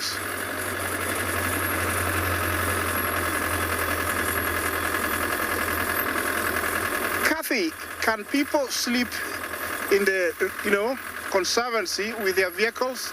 If you're camping, yes, there is a few public campsites, I would say a handful, but there's also private campsites that you have to book in advance, and they normally give you security, and I would advise that it's better to sleep in a tent than a vehicle. So there is campsite, you can sleep out, but not outside, out in the open. It's too dangerous here. There's too many buffalo, hippos, elephants, and most of the campsites are along the river, so it's not quite safe to be, out in the vehicle. I would prefer a tent, and then you take a ranger to take care of you throughout the night. And that's what they normally suggest for you when you come here, Kathy. But it is one of the experiences when you come here you should do. Camping, if you want, it is fantastic. You get to experience the real safari, how it started. Okay, I'm gonna take you to another safari vehicle as I look for the elusive nocturnal little animals.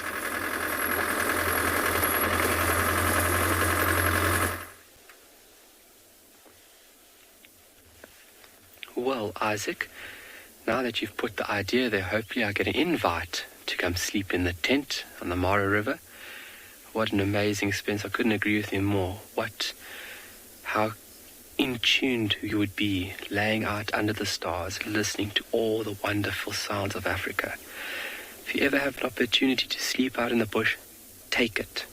Take it, take it, take it. It will be a little bit nerve-wracking in the beginning, but I will assure you, you will come out a brand new person. It's almost liberating. It brings you back down to the basics. Same as what we are doing now. You guys are appreciating watching. It's bringing you back to the basics, that instinct that we are all connected.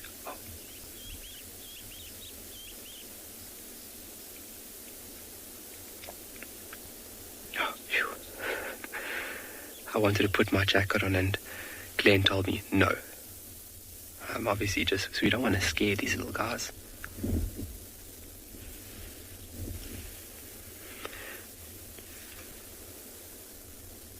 But they should continue foraging into nightfall for a good couple of hours.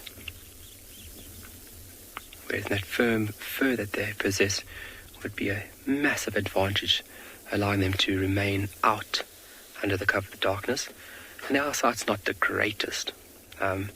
I've read along the lines that they'll actually miss static prey items that are above the ground. If they don't move, they don't really see it. But the sense of hearing and smell is phenomenal.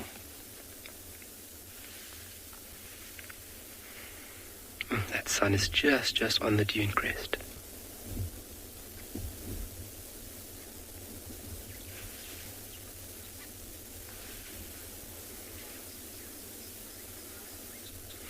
If you guys want to go, we can all go together. I think we should have like a big Wild Earth team that goes and camps up in the Masai Mara. Isaac can host us. He's phenomenal. Phenomenal guide.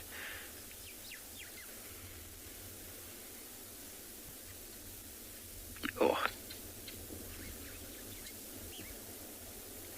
So we've got all the birds settling down now. The little nocturnal reptiles are starting to come out. There's barking geckos.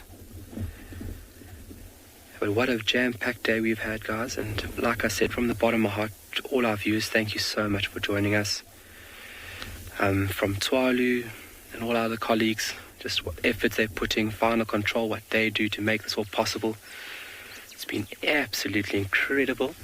From us here at Tswalu, thank you very much. Please join us for Sunrise Safari for tomorrow, where we can continue this amazing journey together.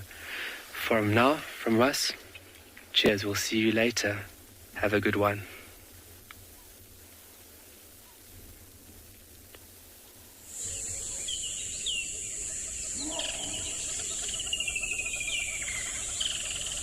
The wildebeest migration in Kenya's Masai Mara is one of the greatest spectacles on planet Earth.